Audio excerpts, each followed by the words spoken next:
Marvel. Game Maker System by NunuXD Chapter 1-25. What a monotonous life, Alex thought as he cut down a tree to keep warm from the cold.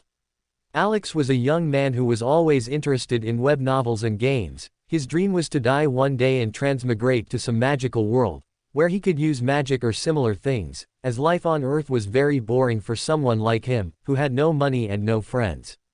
Until one day he fell into a silo full of corn while working on the farm he was hired to, and choked to death inside. A slow and painful death, but it made Alex excited thinking about the possibility of transmigrating to another world. Fortunately for Alex, it actually happened, but unfortunately not the way he imagined it. Rather than appearing in a world of magic, medieval, dungeons, monsters, or something like that, it actually appeared on a snow-covered mountain. There was nothing but a log cabin, snow and trees all around him. For the first few days he was excited, imagining that at any moment some magical master, a dwarf blacksmith, or even a dragon could appear for him to meet and learn from them, but unfortunately none of that happened. Today Alex had been on this isolated mountain for a month with no contact with anyone, and that was driving him crazy. While preparing a rabbit meat to eat, finally something different happened in the dreary new life of Alex. System download completed. Initiating initial operations. Alex was shocked to see these messages. Finally. I've waited so long for this. He squealed in happiness as he started dancing at being finally blessed with a system. System started. Introduction. The target was selected to make use of a beta system for transmigrated users. The system name has not been decided, but the user has full rights to use all features. Features. The user will use gaming points to be able to create new games. Each player will be able to receive unique items as in-game rewards that can be cashed out for real life. The games created by the user will have to be made through the platform provided by the system. As the user does not have a computer, the user will receive a computer as a gift from the system. Only the user will have access to the game development system. The more players that play the user's games, the more gaming points the user will receive. Being able to convert these gaming points into more complex functionalities for the game, or even into useful things for the user, such as clothes, objects, knowledge, everything is available for the user. But if the host cannot make games that will please the public, unfortunately we will have to find another host. After reading all this, Alex had mixed emotions. Initially he was very excited to receive a system, then he felt a little sad to see it was just a system for someone to make games. But soon after he got excited again to find that he could use those gaming points in the game so he could get anything he wanted, including knowledge. Excited, Alex looked around his little cabin and discovered that there really was a computer there. It was a computer a little different from what he imagined, as it had a very futuristic look and was extremely compact, but when he turned on the computer, Alex instinctively knew how to work the computer, which didn't cause any problems for him. Unfortunately he only had 3 programs on his computer. Game Developer, Game Analytics, Game Following. Even though he searched the entire computer, he didn't have any other programs, that is, he couldn't access the internet. This initially frustrated Alex a bit, as he was used to being connected to the internet in his previous life, even working on a farm, but after spending 30 days without any contact with it, luckily he wasn't so uncomfortable anymore. With a careful expression, Alex clicked on the Game Developer app. So a window appeared in front of him. What style of game do you want to create? Basic RPG 5,000 gaming points. Advanced RPG 50,000 gaming points. AAA RPG 500,000 gaming points. Basic Adventure 1,000 gaming points. Advanced Adventure 10,000 gaming points. AAA Adventure 100,000 gaming points. Basic FPS 500 gaming points. Advanced FPS 5000 gaming points. FPS AAA 50,000 gaming points. Several different game genres popped up on Alex's screen, and within each option, he could see that there were different features. For example, a basic FPS game, there were only a few slots for making maps, few slots for making weapons, and so on. As a AAA FPS, the user could make giant maps, lots of different weapons, and so on. At this point Alex got a little thoughtful. He only had 400 gaming points. Initially he thought if he could buy some things like a television for his cabin, or delicious food, but for the small amount of gaming points he had, That would hardly be enough to make a game going down, let alone left over for him to buy something for yourself. As he looked at the list of game categories he could make, Alex saw something that caught his attention. Basic Sandbox 200 gaming points. Advanced Sandbox 20,000 gaming points. Triple A Sandbox 2 million gaming points. This was the game style with the greatest variation between the price of each model. Being the game with the cheapest basic model in the store as much as the game with the most expensive AAA model in the store. But Alex knew the reason for such a large price discrepancy between the models. This is because the better a sandbox game is, the more freedom the player should have, so the more things the game should offer the player to do. Seeing the low price of the game, Alex knew that this would be the game model he was going to make, first because it was cheap, and second because he already knew what would be the ideal game to make in the first place.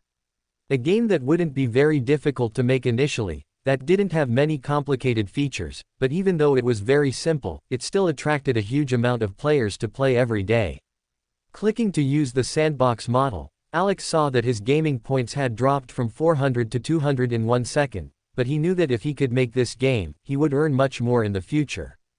A game that shook the world, both adults and children loved it. Minecraft. Using the game development system was easier than Alex imagined.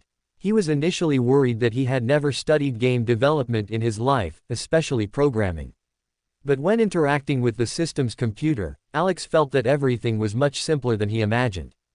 If he needed an item to work that way, he just had to type that it should work that way, and the system would automatically fill in the functionality the way he envisioned. Using Minecraft development as an example, when he told the system that he wanted the sand and gravel blocks to have gravity, the system would go straight into his mind and understand what he wanted to do. Of course, he even thought about trying to imagine Minecraft and telling the system to do it that way, but in doing so the system sent a notification to him that left him a little scared. To represent the host memory game perfectly, a fee of 50,000 gaming points will be required. As the host memory functionalities are very advanced, it will be necessary to upgrade the game to Advanced Sandbox, which needs another 200,000 gaming points fee. Closing square bracket. After seeing this message, Alex stopped being lazy and started thinking about every aspect he would put into the game on his own. Most of the game stuff he could do using the basic system resources. As Minecraft wasn't a game with a lot of stuff, he didn't need to spend a lot of gaming points on development. Of course, that's because he decided to use one of the older versions of the game. The game wouldn't have the latest updates like Caves Update, Nether Update, Villager and Pillager Update, but it still had a lot of stuff available, much more advanced than early versions of Minecraft in its previous world. Curious, Alex asked the system something. System, is it possible to make the game available for players to develop mods? It is possible, but as the game is not made using any of the platforms in this world, the user will have to spend 50 gaming points to develop a mod development platform. Closing square bracket. That's good. I approve. Even though it's a little expensive, it's still essential for this game. Alex said with a smile on his face. But system, you said the game is not made using any of the platforms in this world, how does that work? Alex asked. The game is developed on a more evolved world platform, which reduces the expense and time needed to make the game. Of the 200 points spent on choosing the game style, 50% is used to convert the game to an acceptable platform in this world, while the other 50% is used for features used in the game itself. Closing square bracket. An acceptable platform in this world. How so? Alex asked with a frown. He thought this game would be played on PC or a console. The Advanced World platform is made for playing games where the player is teleported to other worlds. However, on this platform if the player dies in the game, he also dies in real life.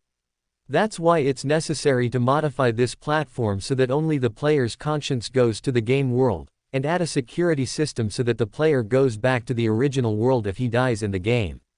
Closing square bracket. As he read this message floating in front of him, Alex felt the hairs on his body rise.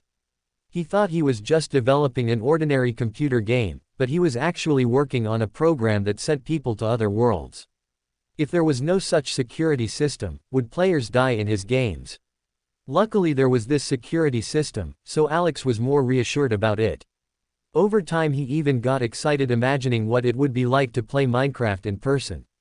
He had seen videos of people playing Minecraft in VR in his previous life, but nobody really liked it. They said it was too weird and claustrophobic. Some professionals even said it was because of the hardware limitation at the time. But according to what the system said, Alex would not have to worry about this limitation and could experience the game perfectly.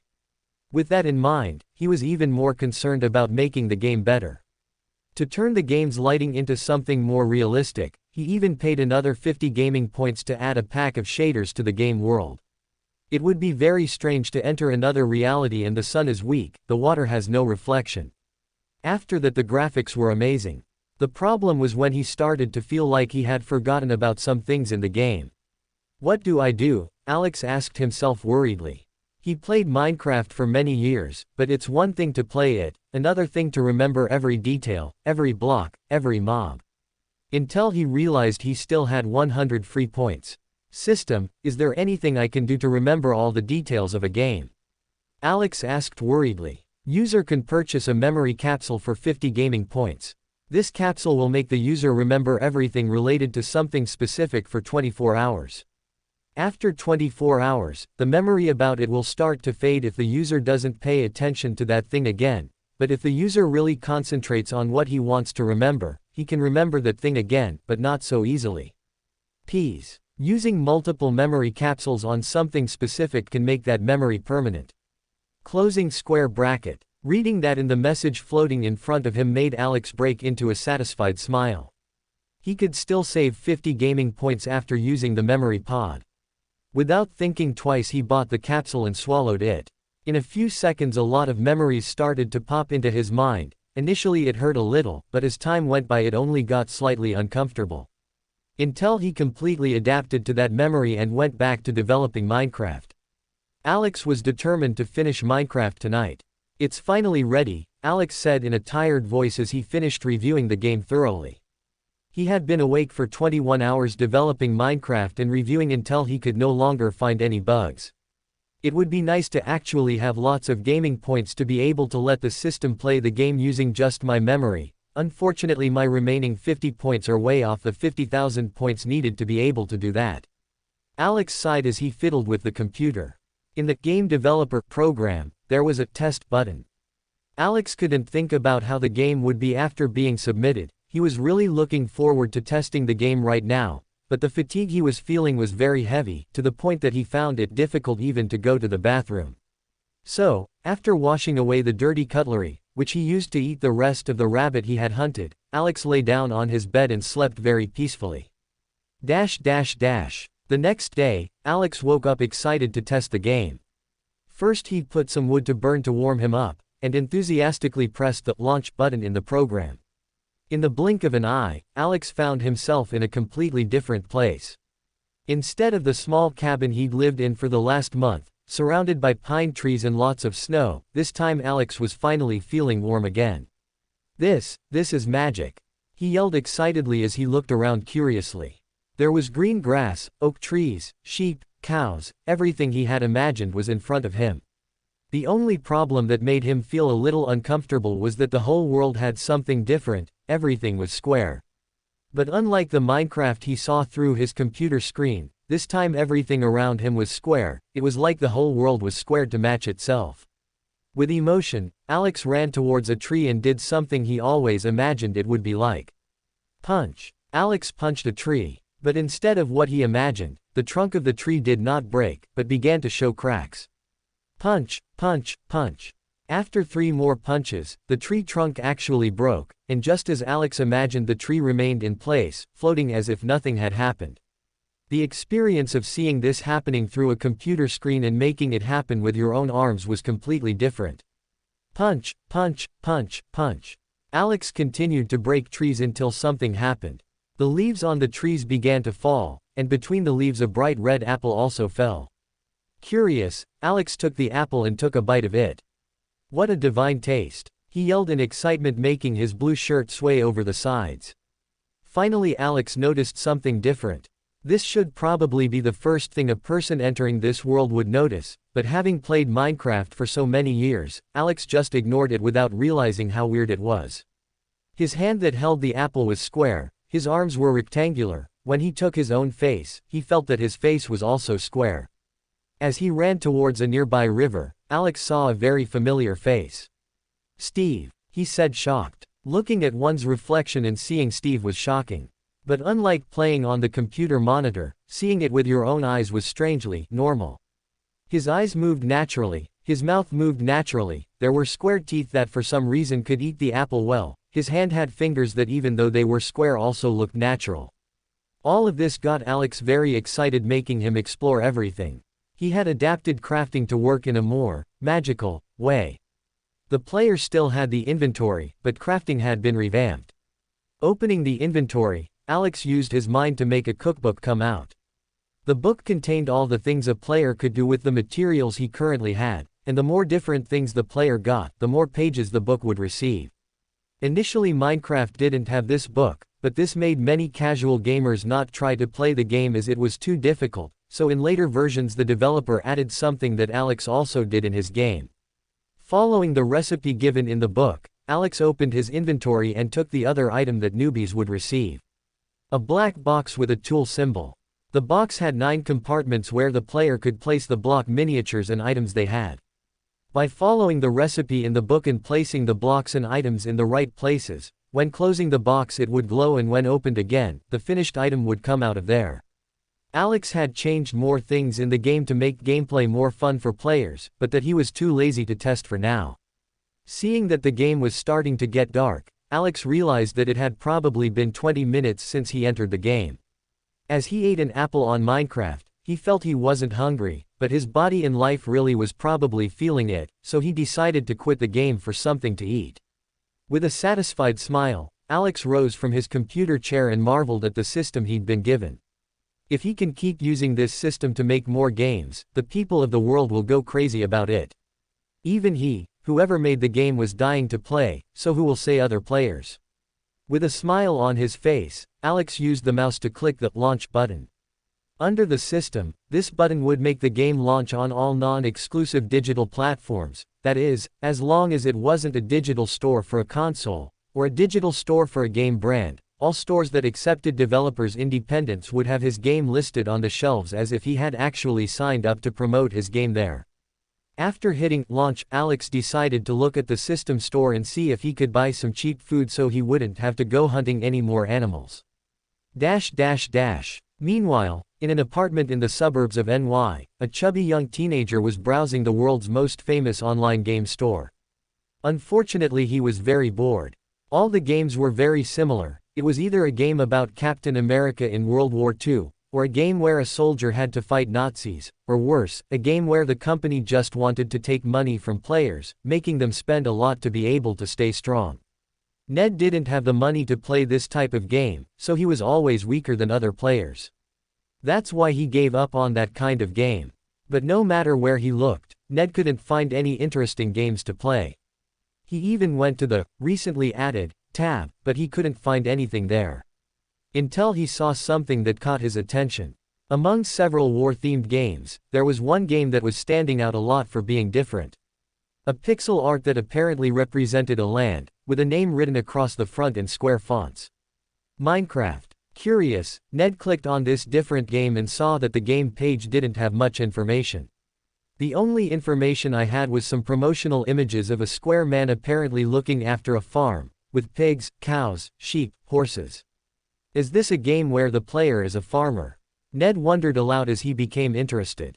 He had never seen a game where the player was a farmer. He was tired of war games, so watching a game about a farm seemed fun. Seeing that the price of the game was only $20, he felt it could be worth it. After all, if the game could entertain him for a few days it would be enough. I just hope this isn't one of those games that sucks the player's money. He thought as he pressed the play button. When Ned pressed the play button, he strangely felt a slight dizziness before seeing that everything around him had become clear. Having been in the dark room for a long time, Ned took a while to adapt to the light. At this point he was extremely scared. Shit, did I die? Will I become a soldier in my next life? Please no. Ned yelled as he started to cry and knelt on the floor. But when he knelt down, Ned felt like he was kneeling in grass. Confused, he wiped his own tears and looked around, only to see a very bright and colorful world. Is this heaven? Is heaven a square? He asked himself, confused as he tried to understand what was going on. Until he saw a screen floating in front of him. Curious, Ned approached and saw what was written. Minecraft. Single player. Multiplayer, coming soon. Quit. Seeing this, Ned was shocked. Is this the game? Nervously he hit the exit button, and feeling the dizziness he'd previously felt, but now a little weaker, in a flash Ned found himself in his own room again, with the Minecraft launcher screen in front of him, with the mouse over the play button. I returned. He wondered as he looked around his room, which was just as he had left it before he left. Ned was scared of this game, but like a good nerd, Ned was even more curious about it. After all, if this was a game, it was his duty to complete the game completely. Even more so because it was such a different game, he was tempted to dig deeper and see what would happen. Then with a confident expression, like a warrior going to an unknown war, Ned pressed play again. When he opened his eyes again, Ned found himself in the same green, colorful, and square world he was in before, but this time he didn't press exit but rather single player. When he hit that button, the screen vanished in front of him, making Ned look around curiously.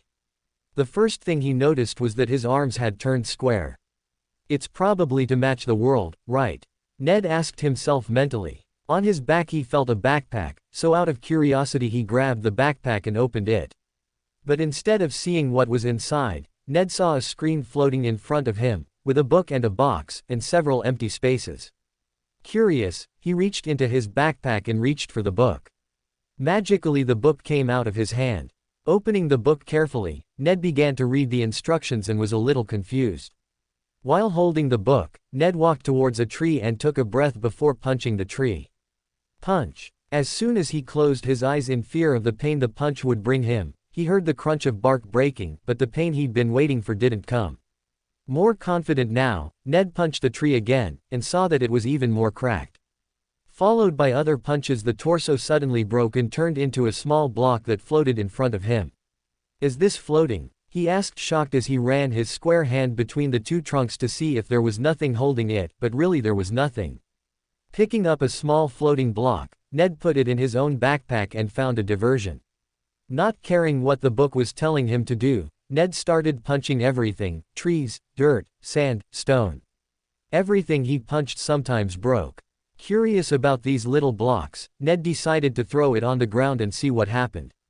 Bamf! The small miniature block he was holding suddenly grew and returned to its former size as soon as it hit the ground.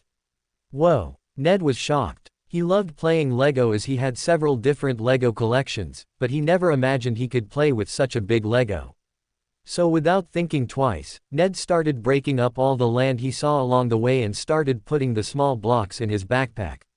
When he felt hungry, Ned ate one of the apples that fell from the trees and savored the sweet taste of those fruits. If apples in real life were so good, I wouldn't mind going on a diet, he said in a low voice as he finished eating the apple and prepared to make his first build. With a confident look, Ned began to toss the blocks of earth to the ground. He had taken many blocks of earth to make this great construction. Bamf, bamf, bamf. Several blocks were piling up until they finally formed a large structure that he was proud of. This is my castle, and I am the king. King Ned. Mwahahaha. He started to laugh out loud as he looked around. Brewa. Suddenly, a deep voice was heard near Ned's castle. Curious, Ned looked around as he wondered. What is this? Is it another player? But I'm playing single player, maybe it's an NPC. Brewa. The voice got even louder, making Ned a little uneasy. As long as he played behind a mouse and keyboard, Ned wasn't afraid of NPCs, but now that he was in the game, Ned was getting really scared. Who's there? He yelled as he looked around. It was completely at night, it was almost impossible to see more than 10 meters away. This was making Ned even more afraid. Until Ned finally saw the silhouette that was making the noise, but instead of being relaxed, Ned was terrified. Is this a zombie? I thought this was a farm game, why is there a zombie here? Ned was horrified. He was scared of real zombies, and now he was seeing a zombie in front of him coming with its arms outstretched like it was going to eat his brain at any moment. Shit, he grabbed his own backpack and pulled out the book to try and see what he was supposed to do. But because it was so dark, Ned couldn't read anything. He had left the entrance to the castle open, thinking it would be easier for him to pass that way, but who would have thought he had opened the henhouse door for the fox to enter. Not knowing what to do, Ned did the only thing he had done so far. Punch, punch, punch. Ned began desperately pounding the ground and digging a hole for himself to hide. When he was completely in the hole, Ned took a miniature earth block and not the top part, getting stuck in a 1x1x2 space. Ned didn't know it, but by pure instinct he had used the most famous tactic in Alex's previous world for novice players who were afraid to play Minecraft at night: dig a hole and wait until dawn. The food looks good, 1 gaming point for a pack of 20 cup noodles. Doesn't seem like a bad deal. Alex was entertained looking at the system store. He had looked to the other tabs for what might be useful to him, and aside from everyday things that were cheap, the rest was very expensive. He could get powers from anime, movies, but it was very, very expensive. Dominic Toretto driving skills, 3000 gaming points. Closing square bracket. Deadshot weapon mastery, 10,000 gaming points. Closing square bracket. Grave Fullbuster ice magic, 100,000. Megaman fire magic, 500,000 gaming points. Closing square bracket. Unfortunately, even Dominic Toretto's driving techniques were at a price Alex couldn't even think to pay. So he just contented himself with looking at the price of food for now. He was rooting for Minecraft to succeed and generate more gaming points for him. Alex didn't know what the world he was like. Since he got here he was trapped in this mountain, with no contact with the outside world, so he was afraid of meeting a dragon, or a demon lord who controlled this world. These 20 cup noodles can last for 10 days, I think that in 10 days Minecraft has already generated me at least 1 gaming point, right? He asked himself a little uncertainly. But because of the hunger he was feeling, and the lack of industrialized food he was feeling, Alex gritted his teeth and spent 1 gaming point to buy these cup noodles. This is divine, I missed this so much. Alex exclaimed happily as he feasted on the noodles. Until he saw something that caught his attention on the computer screen. 1 active player in Minecraft. What? Has anyone already bought Minecraft? But it's been less than 30 minutes since I made it online. Alex asked himself, both surprised and confused. Opening the game following program, Alex saw that there was an icon of an active player, with a small one-eyed button next to that player's icon. Curious, Alex clicked on the icon and saw that his computer screen was playing a world of Minecraft, as if he were in spectator mode. On the screen, there was a worried Steve looking around, apparently afraid of something. He's been playing for just over 20 minutes, so he's past his first night. This is surprising. I remember my first time playing Minecraft, I had died to a skeleton's arrow at night and nearly died. For that player to survive the first night in such an immersive game is commendable. Alex said to himself with a smile as he sucked some cup noodles.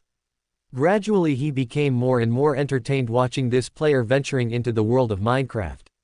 When he saw the player about to have a heart attack when he saw a creeper exploding next to him, Alex almost died laughing. This is like watching one of those well-crafted animations from my previous life. Those people had so much talent that they could make such compelling stories in Minecraft. This kid seems to have a talent for entertaining people. Alex smiled as he continued to watch. Without him noticing, an hour had passed and he was still watching this boy's adventures in this new world. Maybe this is the fun of those gods who reincarnate humans in unknown worlds. Maybe I'm fun like that for someone.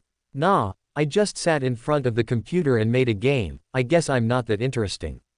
But after saying that, Alex realized something. But this player is interesting, how about I develop a way to stream this? With that idea in mind, Alex minimized game following and opened Game Developer. Using the mind commands for the system made it very easy to implement streaming mode in the game. Unfortunately, this cost Alex another 30 gaming points as it wasn't part of the basic sandbox game mode. But he was satisfied with that. After all, he knew the power that livestreams had in his previous life to convince players to buy games. Hitting the update button, Alex smiled and looked at that player's screen again. Unfortunately, he had been the only person to buy Minecraft so far, but it wouldn't stay that way for long. Ned was having so much fun, he hadn't even noticed that almost 2 hours of play had already passed.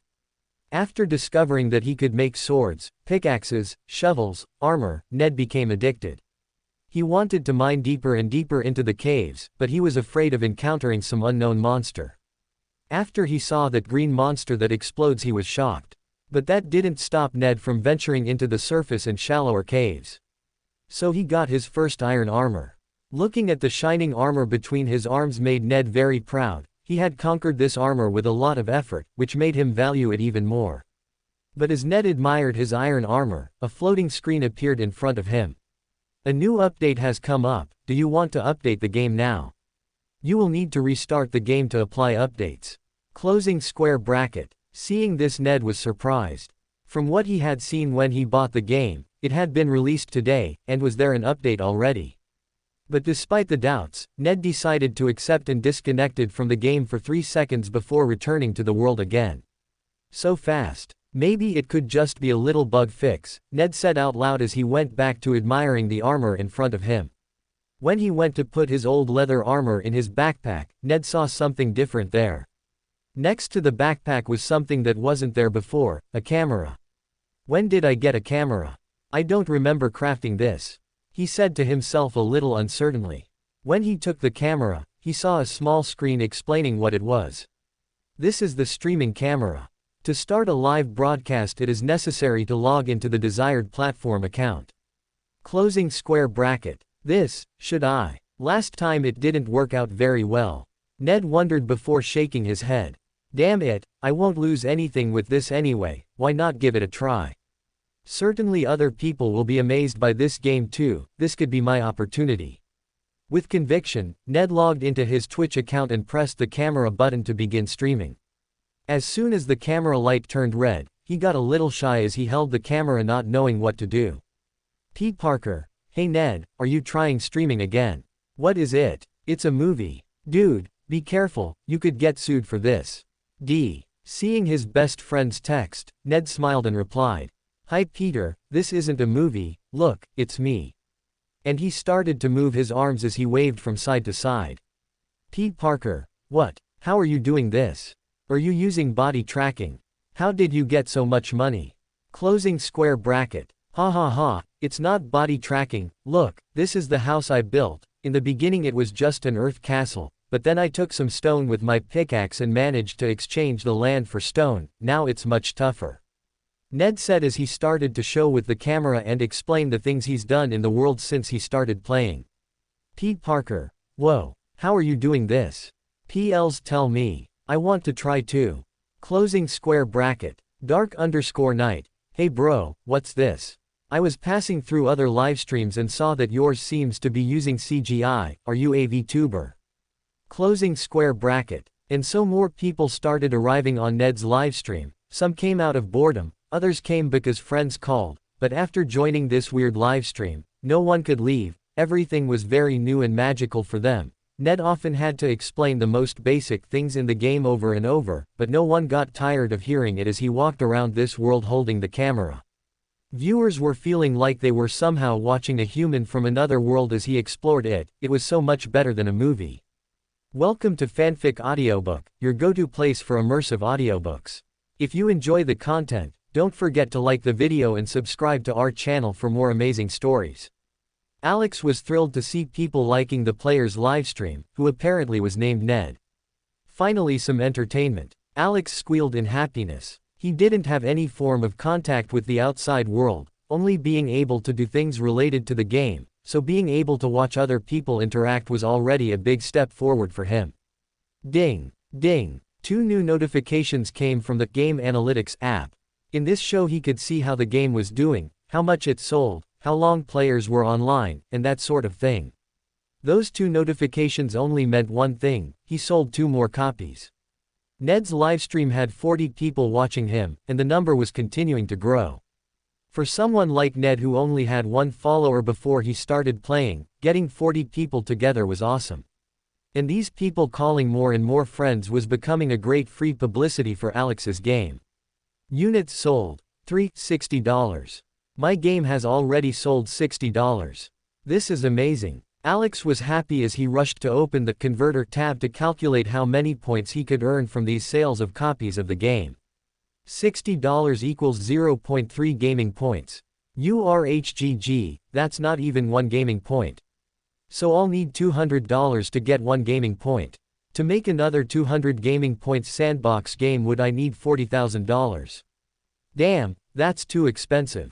What a conversion. Ridiculous is that? Alex yelled in frustration. I need to calm down. $40,000 is only 2,000 units sold, not a lot, right?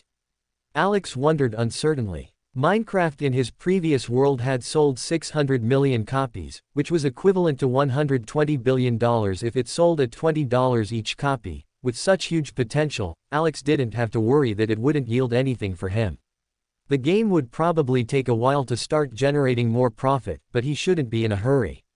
With his mind made up, Alex thought about eating another cup noodles to celebrate, but remembering that each cup noodles this one was costing $10, he felt a little guilty for eating this. After all, it was almost 20% of what he had already earned with the game so far.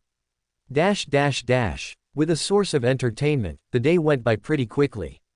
Alex used the rest of the day to continue watching Ned's livestream and felt that it was a lot of fun, way better than sitting in the cabin doing nothing like he was being forced to do before.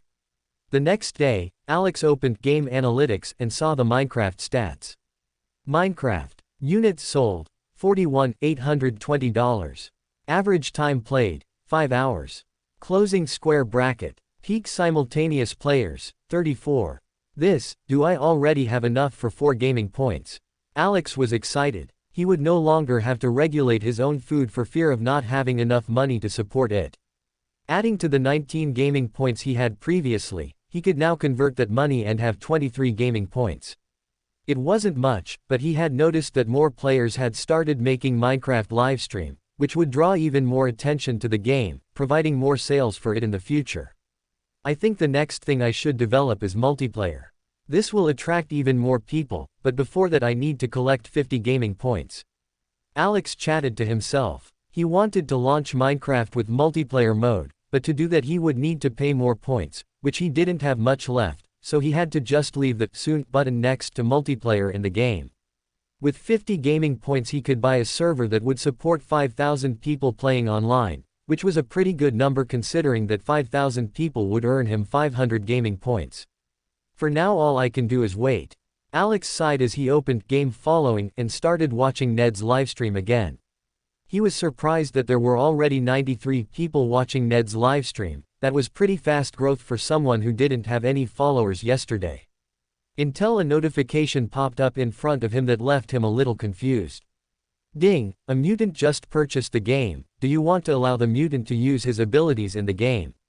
Closing square bracket. A mutant. What are mutants? Maybe humans who killed a beast and absorbed the essence of it. Or a human who was born with problems. Alex started to wonder, curious, still thinking that this could be a world of magic. He knew the X-Men, but for some reason he was so focused that this could be a world of dragons and magic that he didn't think it was a mutant he knew well. What does it cost to allow this? Alex asked the system. To allow mutants to use abilities in the game requires 25 gaming points for 1250 mutants. If user wanted to allow mutants to lend abilities to humans in game, 25 gaming points will be needed for 1250 humans to receive abilities. Closing square bracket. Seeing this, Alex was shocked. That would be very interesting to see. Humans are prejudiced beings. He doesn't doubt that these mutants suffer prejudice wherever they go, but allowing them to lend abilities could make humans see them differently. I'll do it when I have enough gaming points. It's good to be a considerate game developer. Alex thought with a proud smile. He just didn't know that this move would attract a lot more attention than he imagined around the world. Kurt Wagner was looking for a fun livestream channel to watch, but he was tired of just seeing people playing shooting or war games. These games were cool to play for a year or two, but since he was a kid these were the only types game he had available to play. It became very repetitive. Until one day, while rummaging through the Twitch website, Kurt found something different. A livestream with a very intriguing title. Minecraft. Another World. Curious, he clicked on this livestream to see what was so special about this game, but what he saw surprised Kurt. On his screen was a small square man holding a camera and talking to people while tending a large farm. If the man wasn't square, Kurt would think this was just an IRL livestream from some farmer who just wanted company. But no, the square man was wearing armor on his body while he had a sword strapped to his waist. This was not something that happened on farms. Curious, he typed a message in the chat. Crawler, what is this? I am new here. Closing square bracket. Kurt didn't imagine the man's answer would come practically in an instant. Haha, this is your first time, friend Crawler. Don't be surprised, everyone is like that after seeing Minecraft for the first time. This is a virtual reality game where you go to another world and you can have your own adventures. Side of the barn. I was the one who built it with my own hands. Ned said excitedly as he pointed to the house he was so proud to build. Kurt was very surprised to see this, as the man responded almost instantly. Is this really a game? I was thinking it was some kind of movie, or some new technology for VTubers, but the way this man is acting and showing everything around him while interacting with objects, it really feels like a game. Kurt was excited. With excitement he opened the game store and bought the game right away. It had been 3 days since Kurt had purchased Minecraft. He was completely addicted to this game. His friends at the mansion were also curious about why Kurt was always sleeping in his computer chair, but when they found out what game he was playing they were just as excited as he was and started playing it too. Kurt, I found that if you pair blaze powder with an enderpearl you get an ender eye, which shows you the direction of a dragon dungeon. Kitty Pryde said to Kurt excitedly as they ate breakfast. What? A dragon? I thought the most powerful monsters were the endermans. Where did you get this blaze powder? Kurt asked, very surprised. I found it in an abandoned mine chest. Unfortunately I could only find one, so after using the ender eye a few times it broke. Kitty said, a little discouraged. Suddenly, as they were talking, Evan Daniels approached them and said excitedly. Guys, Ned found you can go to hell in Minecraft. What? 2x. The two screamed in surprise at this. They thought there was only one dimension in Minecraft, but was there a way to go to hell? Yes, remember he made the door to his castle with the obsidian he had taken with a diamond pickaxe. Then, without meaning to, he set fire to the forest near his castle and the door to his house turned into a portal to hell. Evan said excitedly as he grabbed his cell phone and showed it to the other kids. Because of the volume of Evan's voice, the other kids were curious and also came to see his cell phone. On screen, Ned was in a world with red rocks and lava instead of water. Suddenly Ned saw a big castle made of red blocks and started to get excited to get those blocks to use in his castle. But the young people didn't pay attention to what he said. Everyone was talking excitedly about the hell in the game. Damn, I didn't know there was a hell. I thought there was only one dimension. A little boy said. Is there more to this hell? Stronger monsters. Another boy said. Look over that castle, there are black skeletons holding swords. They must be very strong. A girl said excitedly as she pointed towards the castle. In the mansion's canteen, all the young men were around Evan as they watched the livestream of Ned venturing through hell. Until Ned killed a yellow fire-breathing monster and dropped a strange item he didn't know what to serve. Is that? Kitty Pryde screamed in surprise. What? Kurt asked her confused. That's the blaze powder I told you about. Damn it, so we have to go to hell to get that. I have to go to the bedroom to get diamonds fast, I want to fight the dragon. Kitty said as she ran out of the canteen. But just as she was running through the cafeteria, she bumped into someone and fell to the ground. Are you okay? The person asked worriedly. Don't run inside the mansion, it can be dangerous. Miss Munro, I'm sorry I'm not running anymore. Kitty said a little embarrassed as she scratched the back of her head. Why is everyone so excited? Aurora Munro asked in surprise as he saw all the young people excited and arguing about something interesting. This is a new game we started playing. It's a game that takes you to another dimension and has an amazing adventure. I was running because I wanted to go to hell and kill a fire-breathing monster. Kitty said excitedly. Hearing these words from Kitty left Aurora a little confused. If it was just a game it would be hard to get these kids so excited. So, curious, she silently approached the kids and saw her nephew Evan's cell phone. On the screen was a small square man talking to the camera and fighting off some black skeletons, while every now and then he took a pickaxe and started breaking down the castle. She was having a hard time understanding what was going on until Kurt Wagner said something that surprised her. Yes, I already told you, you don't need to be so afraid of dying. It hurts a little, but you can go back to the place you died and retrieve the items. Kurt said as he explained something to the younger boys. But Kurt, last time a zombie ripped my arm off and I was really scared. It's really weird looking at your arm and not seeing anything. A boy said dejectedly. Don't worry about it, after a while you get used to it. The first time I entered that world, I felt very uncomfortable not having my tail, but over time I got used to it, until a zombie ripped my leg off. Exclamation mark. It hurt a lot the first time, but as time went by I didn't feel it anymore. It's just that you always carry food in your backpack and it will grow again. Kurt explained excitedly, causing the kids to be shocked at how brave he was. Mr. Wagner, what do you mean by pain? Aurora asked intrigued. Seeing that one of the teachers was listening to his conversation made Kurt a little embarrassed, but he quickly responded. Don't you know Minecraft, Mrs. Munro? It's a game where you are literally teleported to another world. Your body is sleeping in real life, but your consciousness goes to another world. It's magic. Kurt said excitedly. But when he saw Evan's warning expression beside him, and the students around him, he realized he'd screwed up. He shouldn't have told the teacher about Minecraft, as she'll probably say it's dangerous and they shouldn't play this, but it's just a game. Kurt said a little scared. But at this point it was too late. Aurora was worried about the students and instructed everyone to avoid playing this Minecraft game for now, as she was going to tell Professor Xavier about it. The students were sad because they wanted to go to the world of Minecraft and invade hell, but they knew they couldn't disobey the teachers at the mansion. Aurora did not stay with the students for long and went directly to Professor Xavier's office. Professor, Aurora said respectfully after entering his office. There was both Professor Xavier and Hank McCoy and Logan. Apparently they were discussing methods for the kids to focus more on training and studies, as lately they weren't focusing much. Yes, Aurora, you arrived at the right time, Xavier said with a warm smile. I'm sorry, Professor, but this time I came to talk about something else, a danger the students are facing.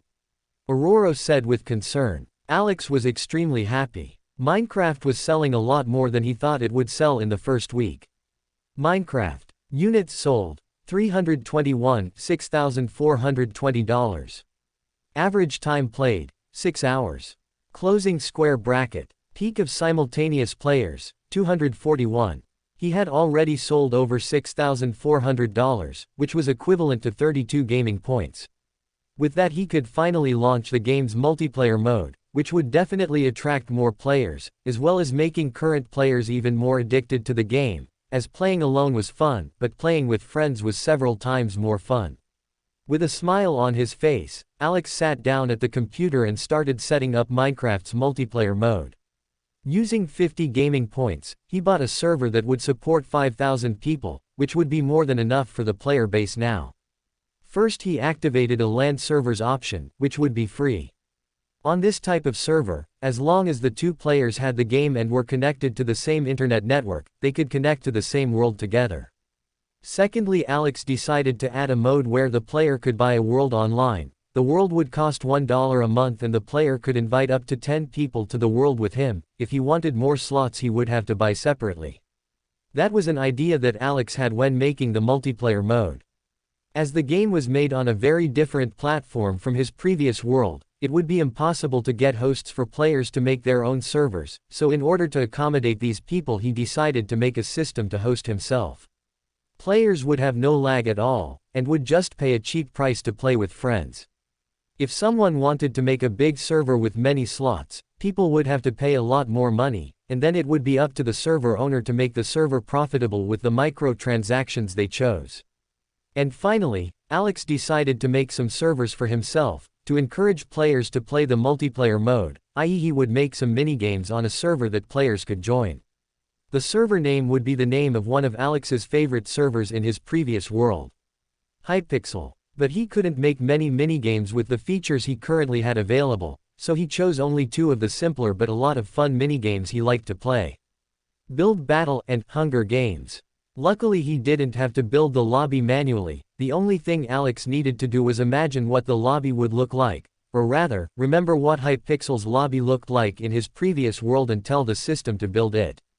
With a smile on his face, after a few hours of setting everything up, Alex finally hit the test button. The dizziness he received the first time was gone. After getting used to playing this game, it faded with time, so Alex just blinked and in the next second he found himself in the world of Minecraft again. But unlike normal, now he was in a medieval town, with a big purple portal facing him. Around him he could see some stalls with villagers that could sell some useful things to players. With an excited smile on his face, Alex headed for a villager he had programmed. Herm. The villager made his usual sound as he made a screen appear floating in front of Alex. After changing the settings on the window a bit, Alex finally pressed confirm and felt a light come down on him. With a smile, Alex ran to the nearest mirror and found himself there. Instead of the standard, Steve, skin that he had previously worn, Alex was now wearing a skin with a worn brown shirt, light gray pants and black shoes. He had made his own skin to match the name he would use in the game. Through the mirror, Alex could see a name floating around. Notch. That was the name he chose for himself, both as a form of admiration and an homage to the true creator of Minecraft. The skin he had been made based on the original Notch skin, the only difference being that instead of a long beard and a bald head, Alex changed to a bald beard and a head with long black hair. Skin was pretty simple, but Alex liked simple things, so he was satisfied with that.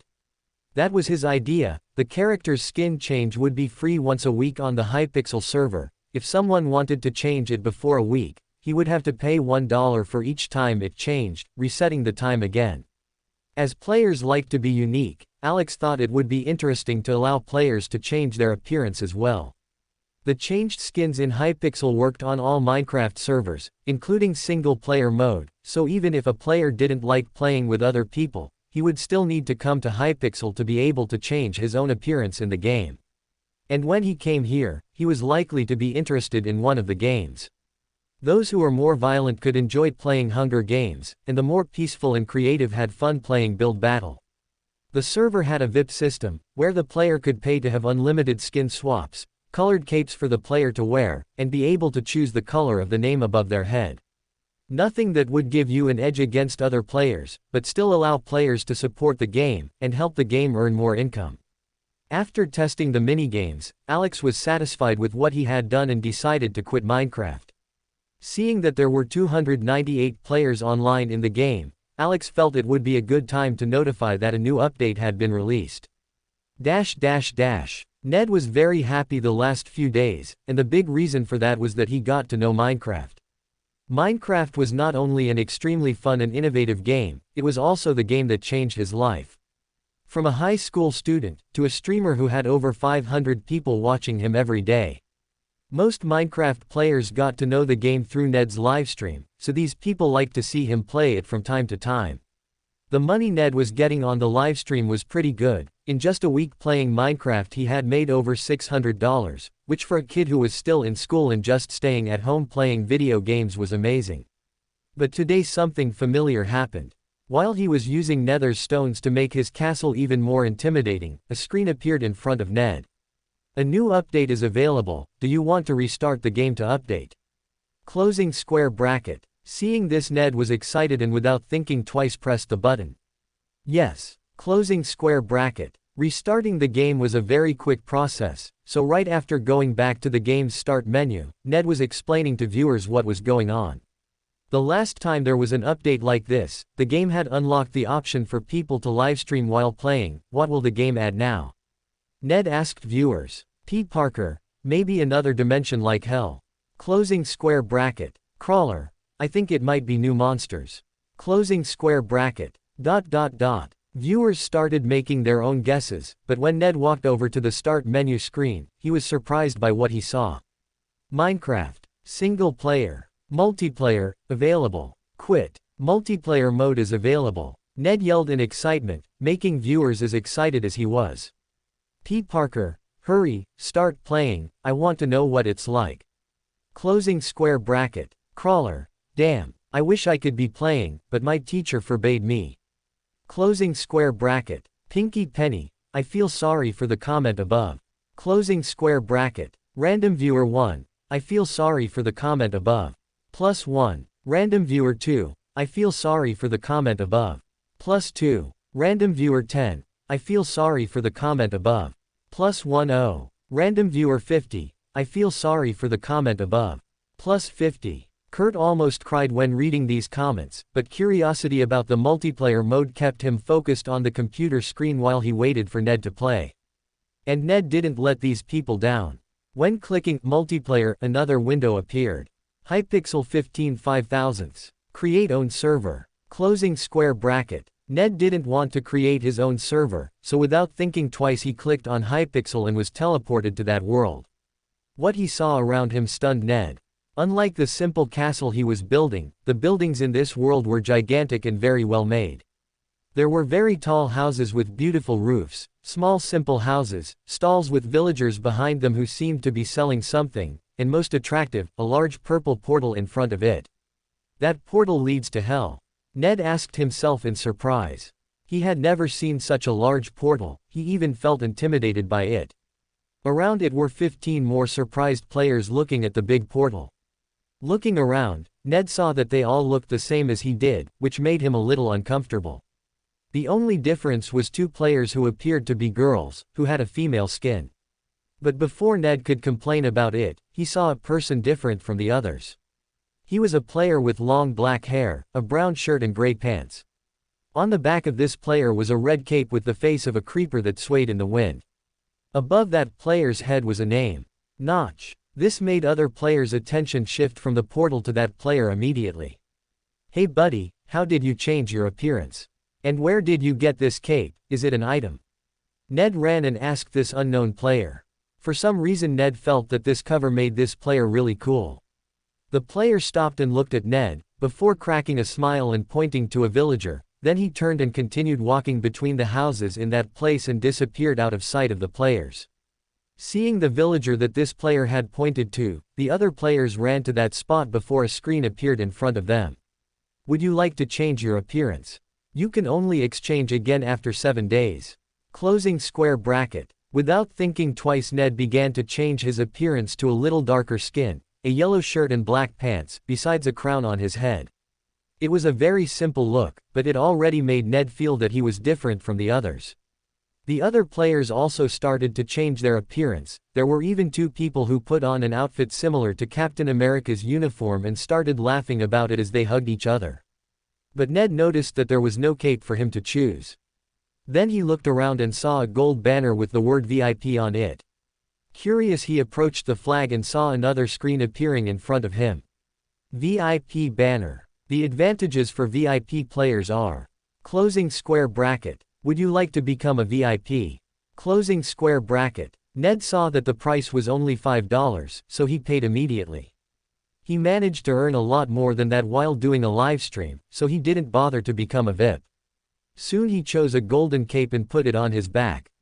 When walking down the streets, the other players were surprised by this player's cape and also ran into the banner before putting on their own capes to feel special. While they were doing this, the number of players in the lobby increased a lot.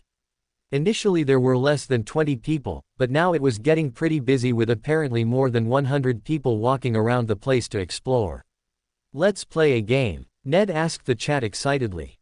Without him noticing, his livestream, which previously had only 500 people, now had more than 900 people, probably because of the novelty of this new mode. Initially it seemed interesting to see him playing alone in the world, but at some point it got a little repetitive, but now it was different. He was in a public place with over 100 people, and they were all square like him, but as weird as that was, for some reason people accepted it very well and started to feel that it was cute.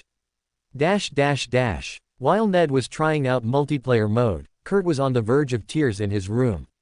Multiplayer mode looked like a lot of fun, but he couldn't play.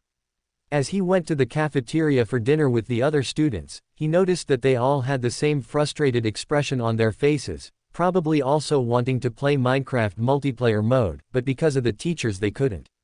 Seeing how depressed the students were, Aurora went to Professor Xavier's office to see if he had discovered anything about this game, whether it was harmful or not, but when she walked into his office, Aurora saw that Xavier was apparently sleeping in his chair. Concerned, She approached him quickly, but before touching Xavier, Aurora saw on his computer screen a square character running back and forth with a smile on his face. Is he having fun walking around again? Aurora was shocked to see that Professor Xavier was apparently playing this game and having a great time. Well, if even Professor Xavier is having fun playing the game, I think I can allow the students to play too.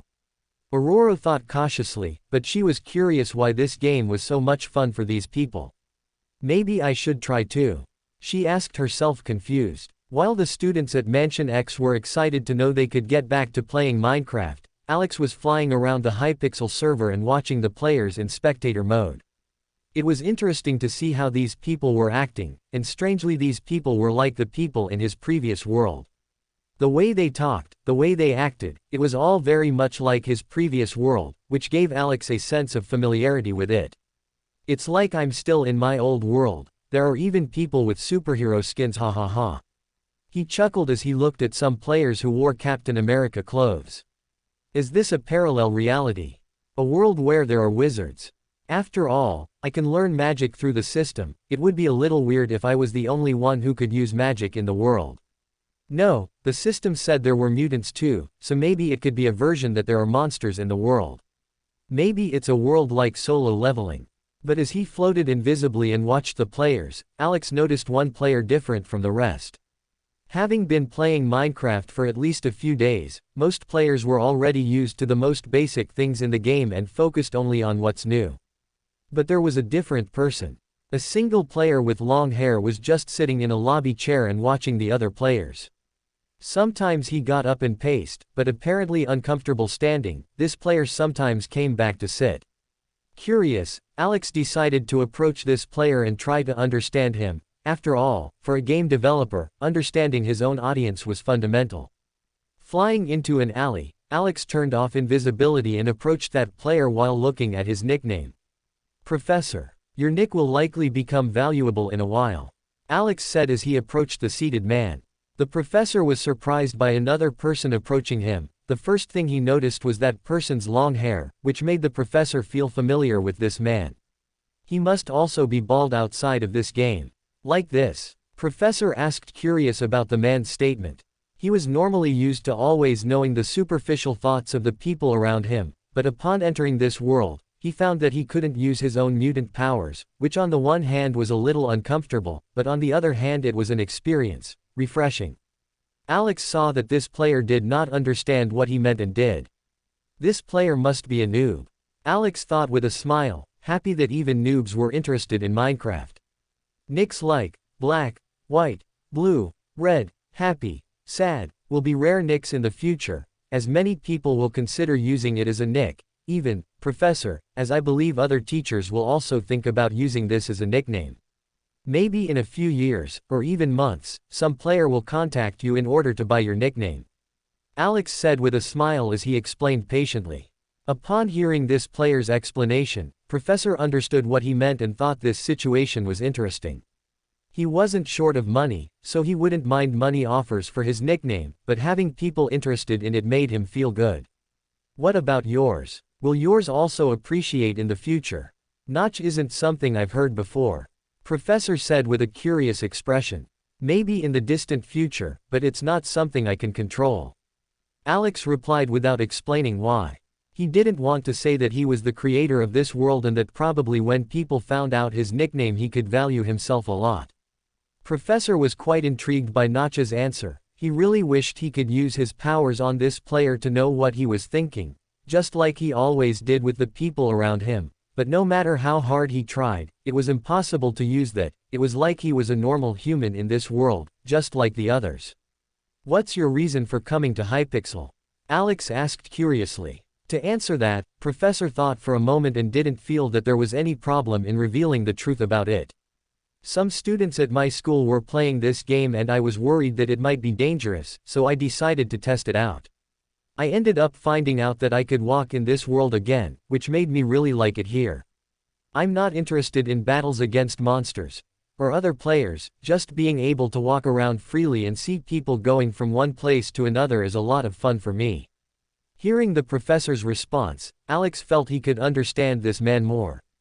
Probably a public school teacher who cared about his students, and from what he said about being able to walk, he was probably a wheelchair user, which made Alex feel quite proud.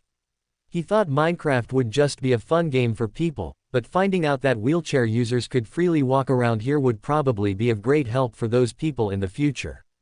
I'm glad you like the game. I hope your students have fun here, but don't leave their studies aside to play too, haha. Alex laughed as he answered the professor. While the professor was happy to talk to a person just like him who also had the same insecurity with his own head, he thought Alex was also bald. Alex was happy to talk to such a unique player in his game that he gave some ideas very useful for future Minecraft development. The two chatted for a few hours, before Alex felt he should go out to follow the game's stats and see if there was anything he could fix. After saying goodbye to the professor, Alex went down an alley again and disappeared out of sight. But what Alex didn't know is that this professor he thought taught in a public school was actually one of the smartest people on Earth. An Omega-level mutant with a PhD in psychology who could read people well even without his own powers. As soon as Alex left, Professor began to reflect on the conversation he had with this other player. He seems like a good person, but the way he locks Minecraft and Hypixel together, he's probably the creator of this world, or one of the creators, and seems to be pretty proud of his work, especially seeing so many people having fun here. A force capable of making a parallel world like this one, he must be a much more powerful being than I can even imagine, but luckily he hasn't shown any hostility to humans or mutants. Apparently he just wants people to have fun in the world. That he did, like a god. Charles Xavier was shocked by the hypothesis he made. Fortunately he likes people. If not, with the power he has, there would hardly be anyone powerful enough to go against him. I must remember his name, Notch, and always keep my guard up. Just in case, try to remain neutral, but if you have to choose between being aggressive or friendly, always be friendly. Xavier thought as he nodded. Now as to the confidentiality of this, I must keep all of this absolutely secret.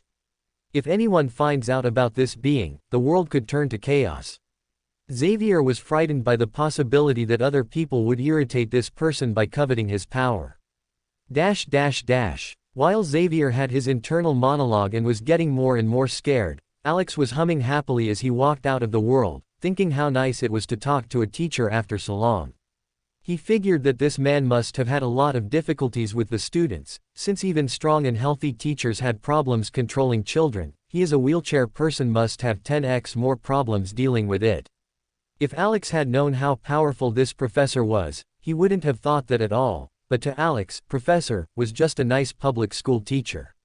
Looking at game analytics, Alex was shocked by the numbers he was seeing.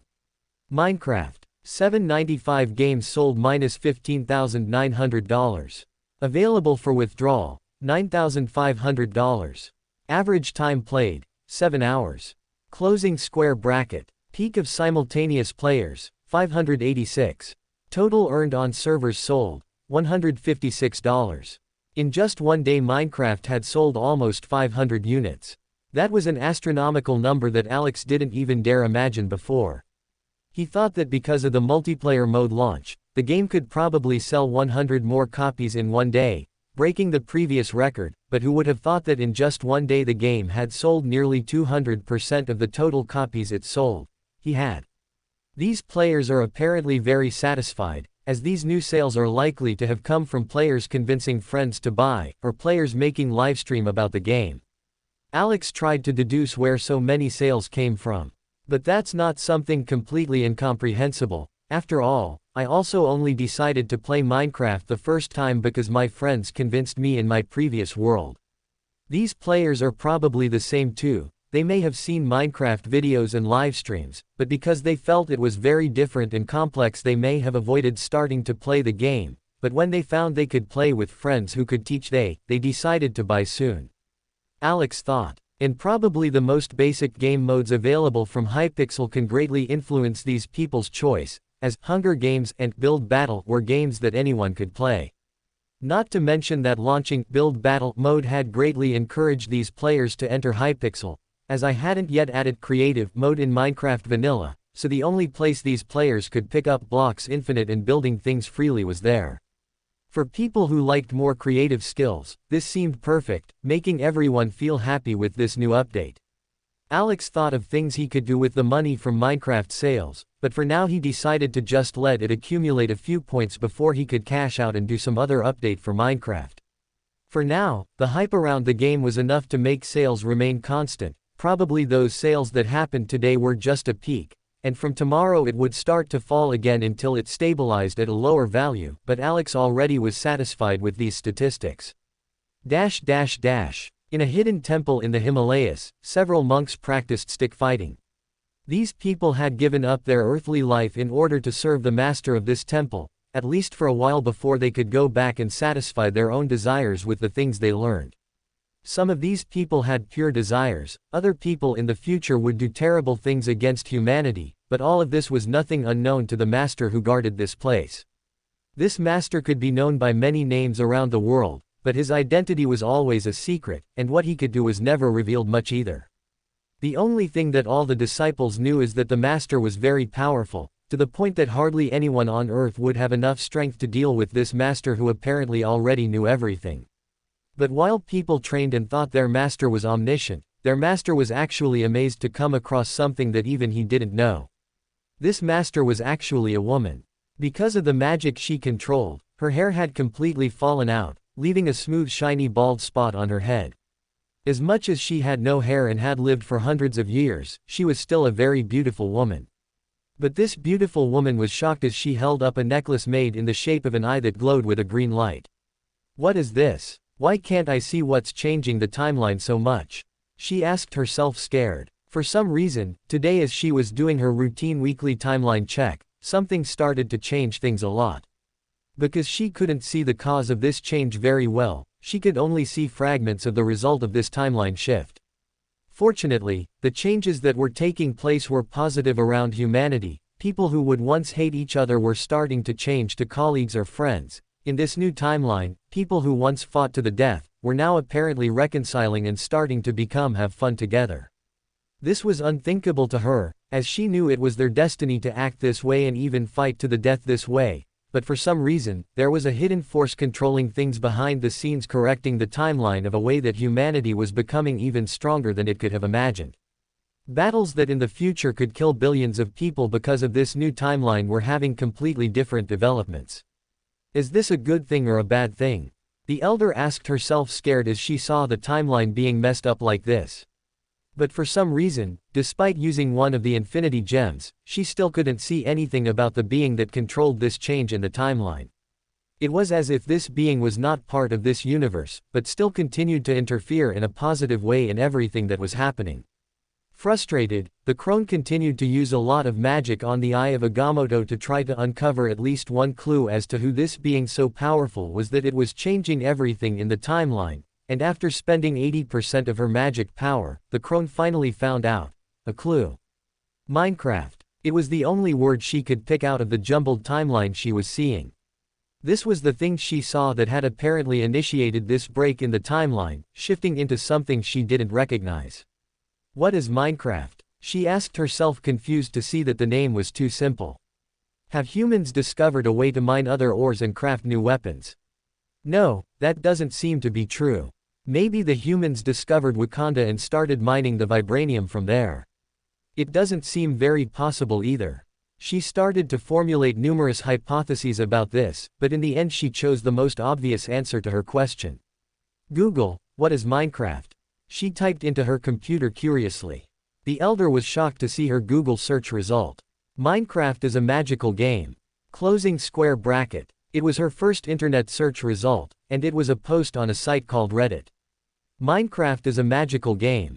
Closing square bracket. Hi guys, this is my first time posting something on the game subreddit.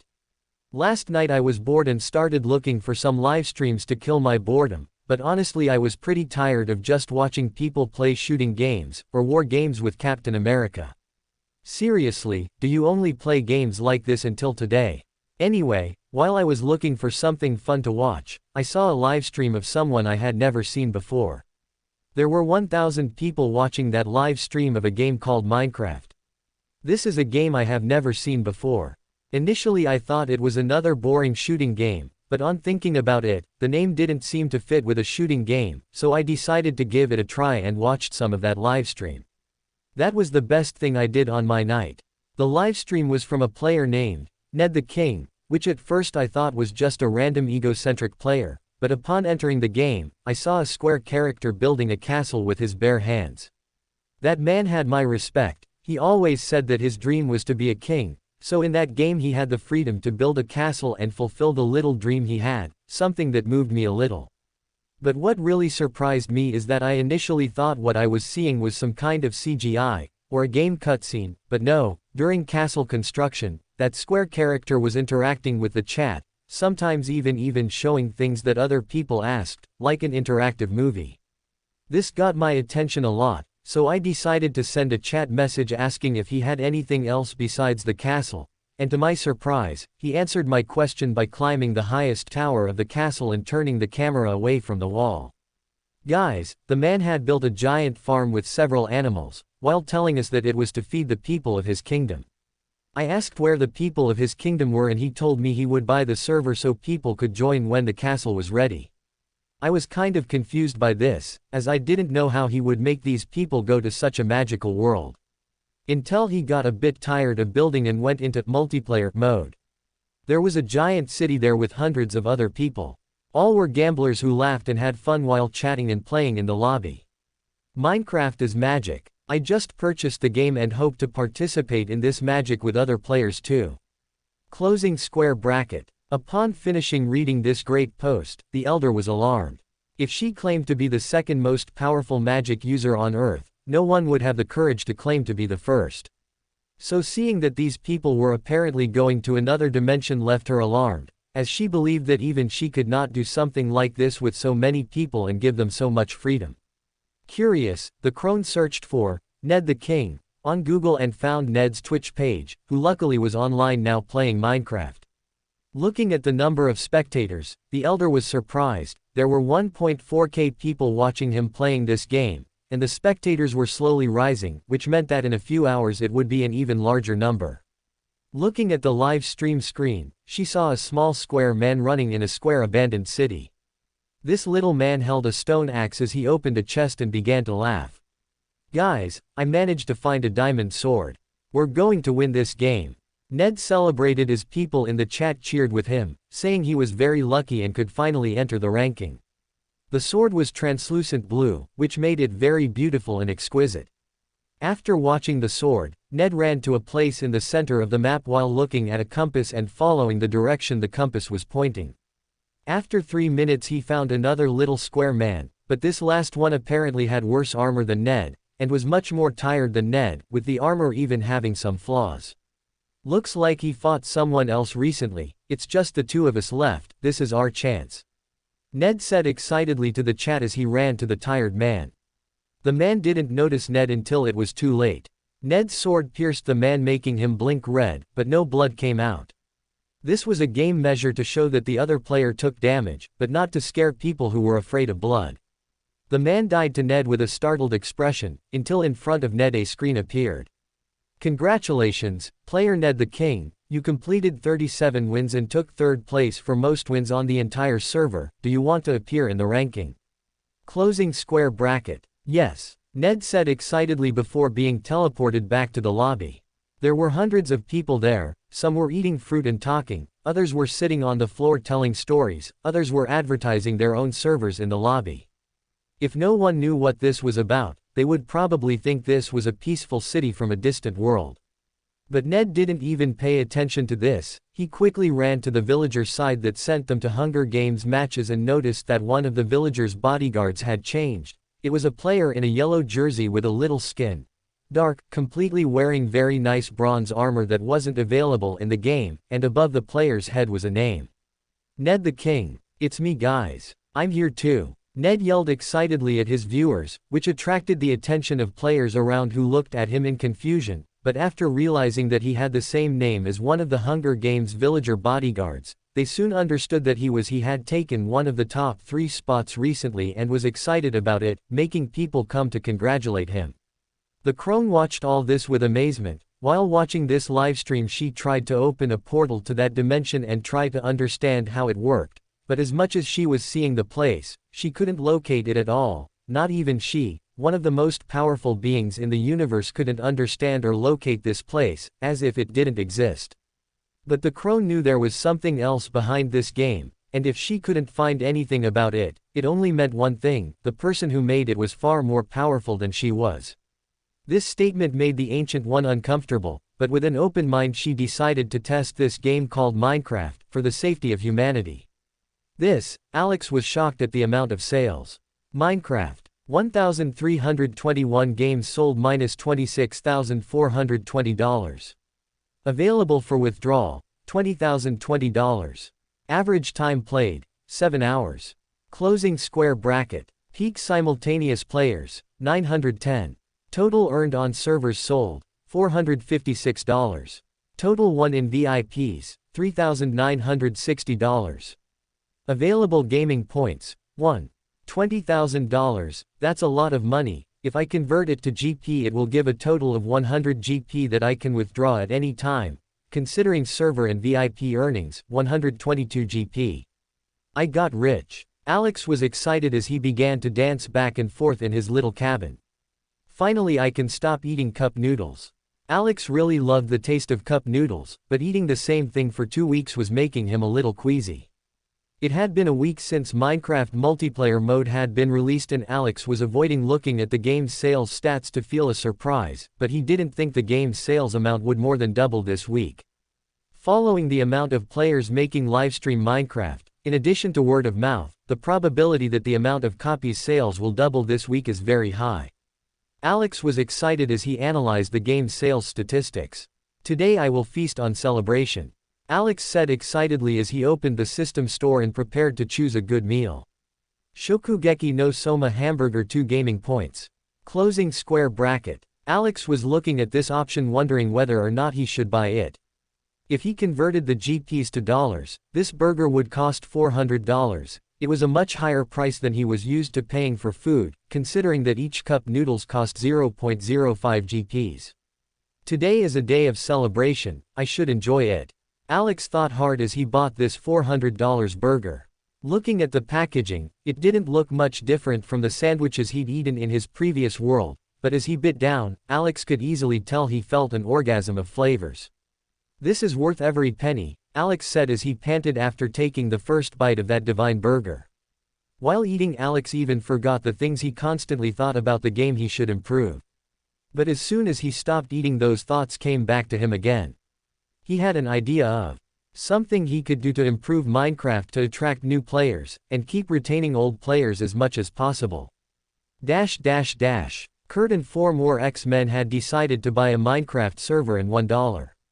Initially they intended to buy a server for 100 players, to accommodate as many people as possible, but he figured that too many people in a world could just become disorganized, so he and the top X-Men had decided to buy a server just for them. The team consisted of Kurt, Nightcrawler, Kitty Pryde, Shadowcat, Scott Summers, Cyclops, Jean Grey, Marvel Girl, and Anna, Rogue. They had formed this team to try to kill the dragon that existed in the game. They didn't know what the reward was for slaying the dragon, but they figured it would definitely be something very good, and the experience of fighting without their powers was something very new, which made the group's synergy evolve even more. Among the group of 5 players, 4 of them were extremely excited while playing Minecraft. Scott was so happy to be able to walk without having to wear sunglasses all the time. Jean was happy that she didn't have to control her own powers within the game and was listening to other people's memories all the time. Kurt was glad he could have normal skin, not being a little embarrassed by the blue hairs that came out of him. And Anna was the most emotional person among them, as inside Minecraft she could touch other people without being afraid. Anna could tell that the happiest moments she's had in recent times have been inside Minecraft, especially being able to hug her friends all the time. It was something she had never felt before. She had purchased Minecraft because of Kurt's insistence that the game was a lot of fun. Unlike Kurt, Anna wasn't very fond of video games, but Kurt was so persistent and mysterious about it that she had no choice but to buy the game with some of the money she had saved. Upon entering the game, like any new player, she had been both frightened and amazed by this square and colorful world. Initially she just wanted to play this a little bit to make Kurt happy, but after starting to play it for the first time, she only realized that she had spent 5 hours playing it after Kitty poked her in the back in real life while she was in the game world. As Kitty knew Anna's powers, she only touched the part that had clothes. But Anna's surprise came the next day, when she logged into the Hypixel server to meet with Kurt. When she entered the server, Anna was a little scared and lost. There were hundreds of square people walking around near her, and she was too scared to touch anyone. But at some point she felt a hand on her shoulder, and worse, that hand had lightly touched her bare neck. Frightened, Anna pulled away from the person's hand as she looked back, afraid she had killed the person who had touched her, but unlike what she imagined, the person was perfectly fine, as if nothing had happened. "I'm sorry, I shouldn't take your shoulder like that all of a sudden," the man said with an embarrassed smile as he scratched the back of his square head. Seeing that he was okay, Anna was shocked as she watched this man. He wore a brown shirt, with long black hair and a red cape that made him look like a hero in the game. No problem, I just freaked out," she said a little shy as it was the first time someone had touched her and she didn't fall into a coma. "It's okay, it's my fault. I just saw that you were still wearing the female standard skin and decided to show you where you can change your appearance. But if you feel uncomfortable, there's no problem," the man responded with a smile. Anna looked over the top of this man's head and saw that his name was Notch, which was a name she had never seen before. "It's okay, you didn't feel anything touching me?" Anna asked, but soon realized the ambiguity of her words and added, "I say, aren't you feeling uncomfortable?" Notch was confused by her question and looked at his own square body before answering. "No, I feel like I'm perfectly fine, why?" Anna was shocked by this but responded quickly. "It's nothing, I was just worried that my fright had affected you." "Nah, I'm a tough person, it takes a lot scarier things to scare me, ha ha ha." Notch replied with a smile. Do you mind if I try to touch you?" Anna was very curious about this, and couldn't help but ask. But right away she noticed the ambiguity of her words again and complimented it with an apology. "I mean, the game is very different, I want to see what it feels like to touch here, to see if it feels like real life." Notch raised his eyebrows at this and felt it was plausible. After all, even his previous world's most advanced VR technology couldn't reproduce the touch sensation like current Minecraft did. "All right," he said with a smile as he held his hand out to her. Anna realized that she shouldn't have asked this, as in case something went wrong, she could leave this man in a coma, but her curiosity was consuming the girl. This was her first opportunity to touch other people without feeling so guilty, and if it really worked, this game could change her life. Still a little apprehensive, Anna was about to give up touching this man, until he suddenly reached out a finger and poked her wrist where the skin was exposed. Anna looked startled at the touch, then turned to the man worriedly. But seeing how he had a smile on his face like everything was fine, Anna's heart suddenly sped up. Kitty was worried as she looked around the big city of Hypixel. Everywhere she looked there were hundreds of square people laughing and talking as they walked together. The problem is that the friend she was expecting had difficulties with crowds, so she even started to believe her friend had given up and left, but luckily after a few minutes she saw a female character who clearly belonged to her friend. Long reddish-brown hair with a white streak on each side while wearing a black outfit. It was definitely her friend. "Hey Anna, where have you been?" Kitty asked Anna after reaching her. I was talking to a guy," Anna said with a smile as she reached out slowly and touched her fingertip to Kitty's arm.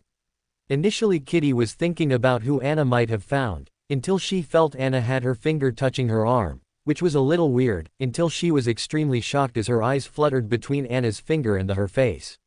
Are you touching me?"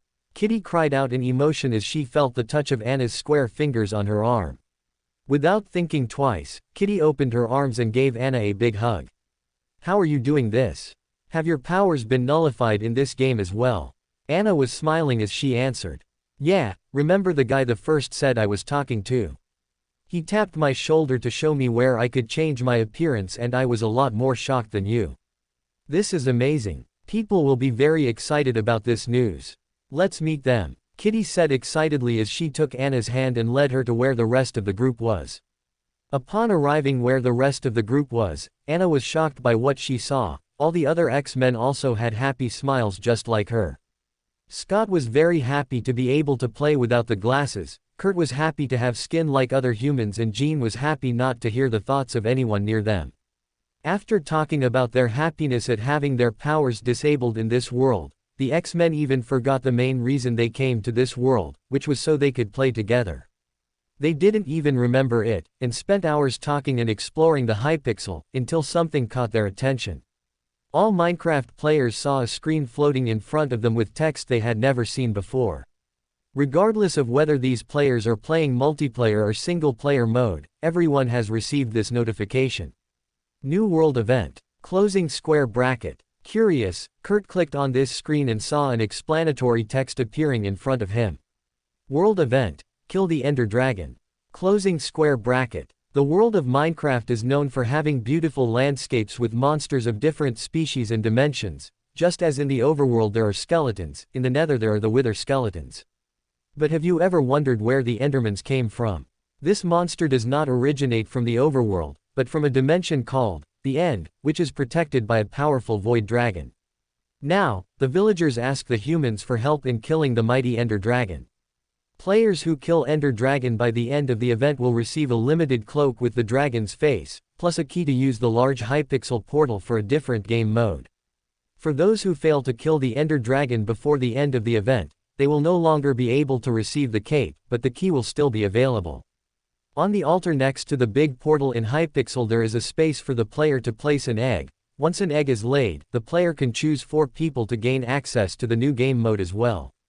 Time remaining: 6 days, 23 hours, 59 minutes, 46 seconds. Closing square bracket. Kurt was shocked to see this ad.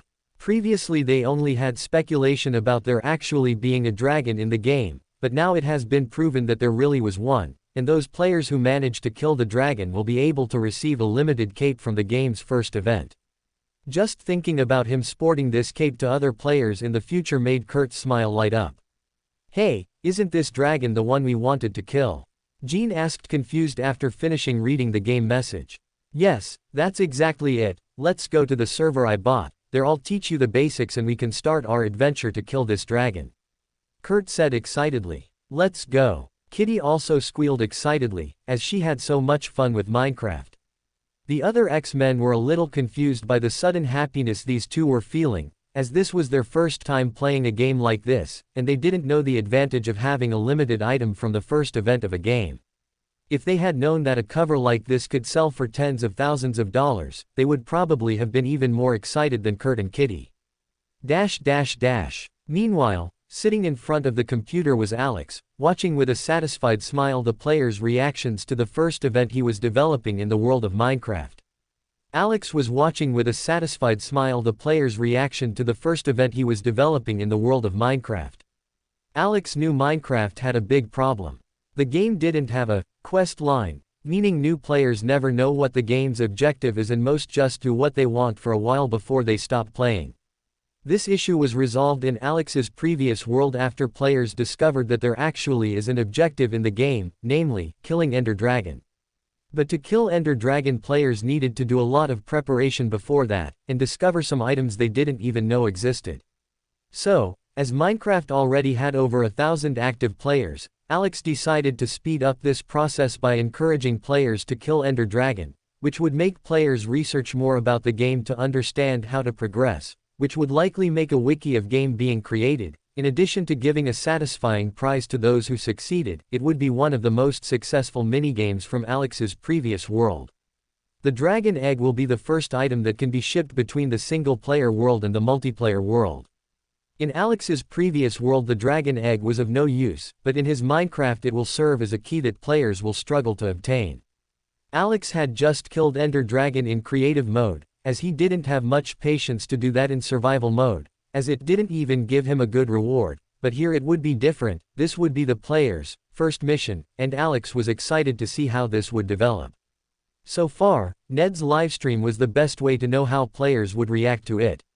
In his livestream there were 400 viewers, and while he was reading the message on his floating screen inside the game, some viewers with faster reads had already finished reading and were commenting on the chat. "What? Minecraft has a dragon. Closing square bracket. I can't believe, in a week whoever manages to kill the dragon will win a limited prize. I'll start playing now, bye guys.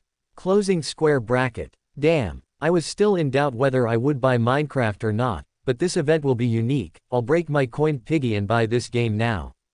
Closing square bracket. I bought the game today. Does anyone want to join me in killing the dragon together? I pay the server. Closing square bracket. I want. Add me. Closing square bracket. Me either. Closing square bracket. I'm going to buy now. Is there a problem? Closing square bracket. The players' reception for the event was better than Alex imagined. At this Minecraft pace it would spread even more, and that's exactly what he wanted. Shuri was currently in the Wakanda Castle laboratory while doing some research on vibranium. Out of curiosity, she was researching how some ores interacted with each other, thinking about the possibility of using ores that could supplement vibranium for her brother's costume. Utilities for obsidian. Closing square bracket. She Googled to see if she could find any recent research with any findings that might be helpful to her, but unfortunately she was already on Google's second page and hadn't yet found any new articles that might be helpful. Until just before she closed the site, a publication caught her attention. Using obsidian to open a portal to hell. Closing square bracket. Shuri knew that technology was something that moved very fast, but even she, Wakanda's greatest genius, couldn't think of how to use obsidian to make a portal, let alone go to hell. This post made Shuri think this was just a post from some lunatic, but seeing that she didn't have much to do, Shuri decided to click through to see what it was. Using obsidian to open a portal to hell. Closing square bracket. Hi guys, do you remember that a few days ago players didn't know what obsidian was used for? So, on Nedtheking's livestream it was proven that obsidian can be used to make a portal to hell, and according to Minecraft News, there are some important monsters there to find Ender Dragon. For those who want to make a portal to hell, watch the video tutorial below. Closing square bracket. Shuri was a little disappointed. She thought it would be a post of a lunatic talking a lot of nonsense, but actually it was just a player divulging information about a game. Despite this, Shuri was a little curious to see what it was like. She had already tried the American games, but most of them were about war and destruction, which made her feel like it was too boring and stopped paying attention to it. But when she hit play, what appeared on her computer screen shocked Shuri. There was a square man talking to a camera in a very natural way. He was using a translucent blue pickaxe to constantly hit a very tough-looking black ore, and after he hit for a few seconds, the ore broke and turned into a small block that floated on table position until man broke. Shuri didn't even realize that he spent 10 minutes watching this video until the man built the portal and went into a dimension that really felt like hell. But what shocked Shuri even more was when she started thinking about the technology involved in this.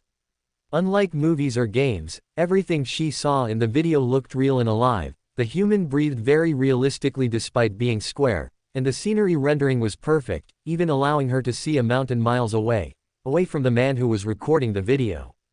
Without thinking twice, Shuri Googled Minecraft and found this game in the biggest game store in the world. The price was only $20, which for the princess of the richest country in the world meant nothing, but what surprised Shuri is that the file size was very small. The download was completed in less than 5 seconds. Initially she was frustrated thinking she had fallen for a false advertisement, but when she pressed to play, Shuri felt that her perception of genius was being destroyed. The person who did this here is a real genius, she thought to herself as she started to play slowly.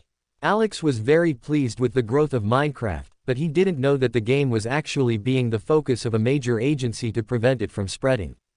The more than 1,000 players came only from people who told their friends about the game, as this agency was doing everything to prevent the game from being known. Initially they ordered the game store that was selling the game to take the game off the air, but the store said it didn't even know the game was there. They suspected that the developer of this game had hacked their website in order to sell the game itself, but after some time trying they found it impossible to remove that game. There was even an emergency maintenance on the store, taking all pages offline, but despite that, the game page was still available, as if it had its own dedicated host. The government agency also tried to shut the game store down, but the same thing happened. The Minecraft page was still there, like it could hit that. Their only luck was that they were able to control their store's promotion so that the game didn't appear on the home screen or as a recommendation to players. The same was done at Twitch, the place where players could livestream playing. Neither the agency nor the site's developers were able to take down the players' livestreams. But just like the game store, they managed to hide the livestreams from these players, so no one would know about Minecraft. Unfortunately, in both cases, it was impossible to prevent the game from being known by other people, causing the amount of hits on both sites to increase every day. If this government agency weren't trying to keep Minecraft from making itself known, it's very likely that news programs or internet influencers would have already been talking about the game and getting hundreds of thousands of people to start playing it. "Coulson, give me good news," Nick Fury said as he looked at Coulson as he entered his office. "Sir," even Stark said he had no idea how to do something like that. In his words, "If this had been done by a human genius, I would be the only one who could do it," Coulson said with a tired expression.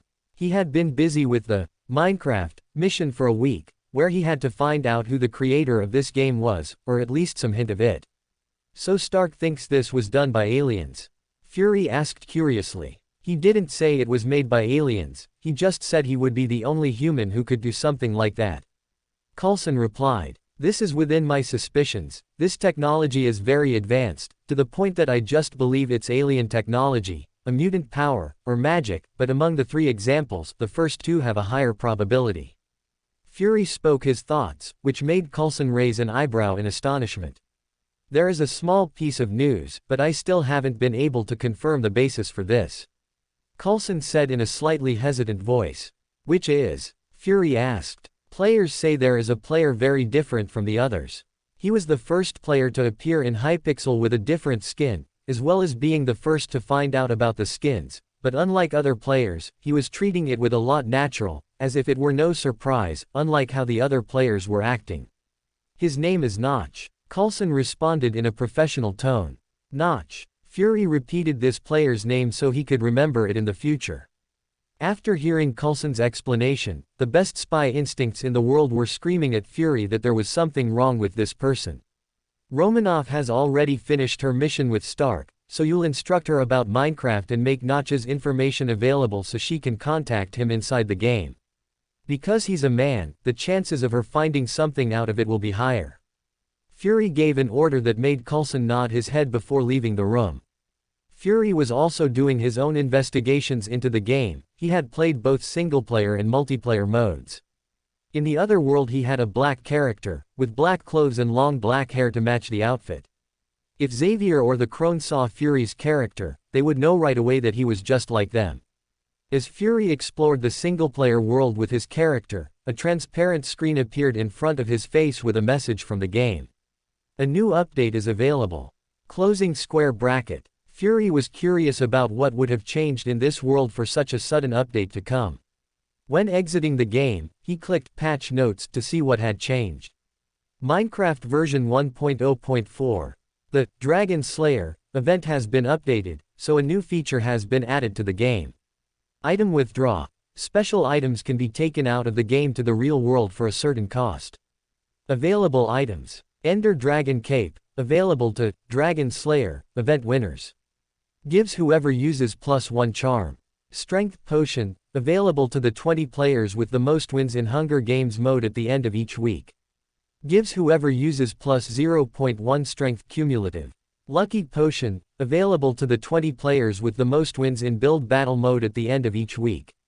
Increases the probability of a little good thing happening during the day. Using more than one potion on the same day amplifies this effect. To make gaming even more fun, Hunger Games and Build Battle have received a duo mode, where players can team up with friends to play against other players. Duo wins will count as one win for each player. With these changes, we hope players will call friends to play our game modes together. We guarantee the rewards are better than you can imagine, and it will be as magical as Minecraft was the first time you decided to play. _Jeb. Closing square bracket. Fury was shocked by this news. If what the game said is true, which he doesn't doubt it is after he's experienced the game himself, this will cause word of mouth to increase exponentially. Son of a bitch. Fury yelled inside his office. As a bald man screamed in rage in an office, Alex chuckled with glee as he saw this option the system had made available to him. He could buy the Minecraft cape and potions in exchange for gaming points, but what surprised him even more was finding that he could give these things away to players.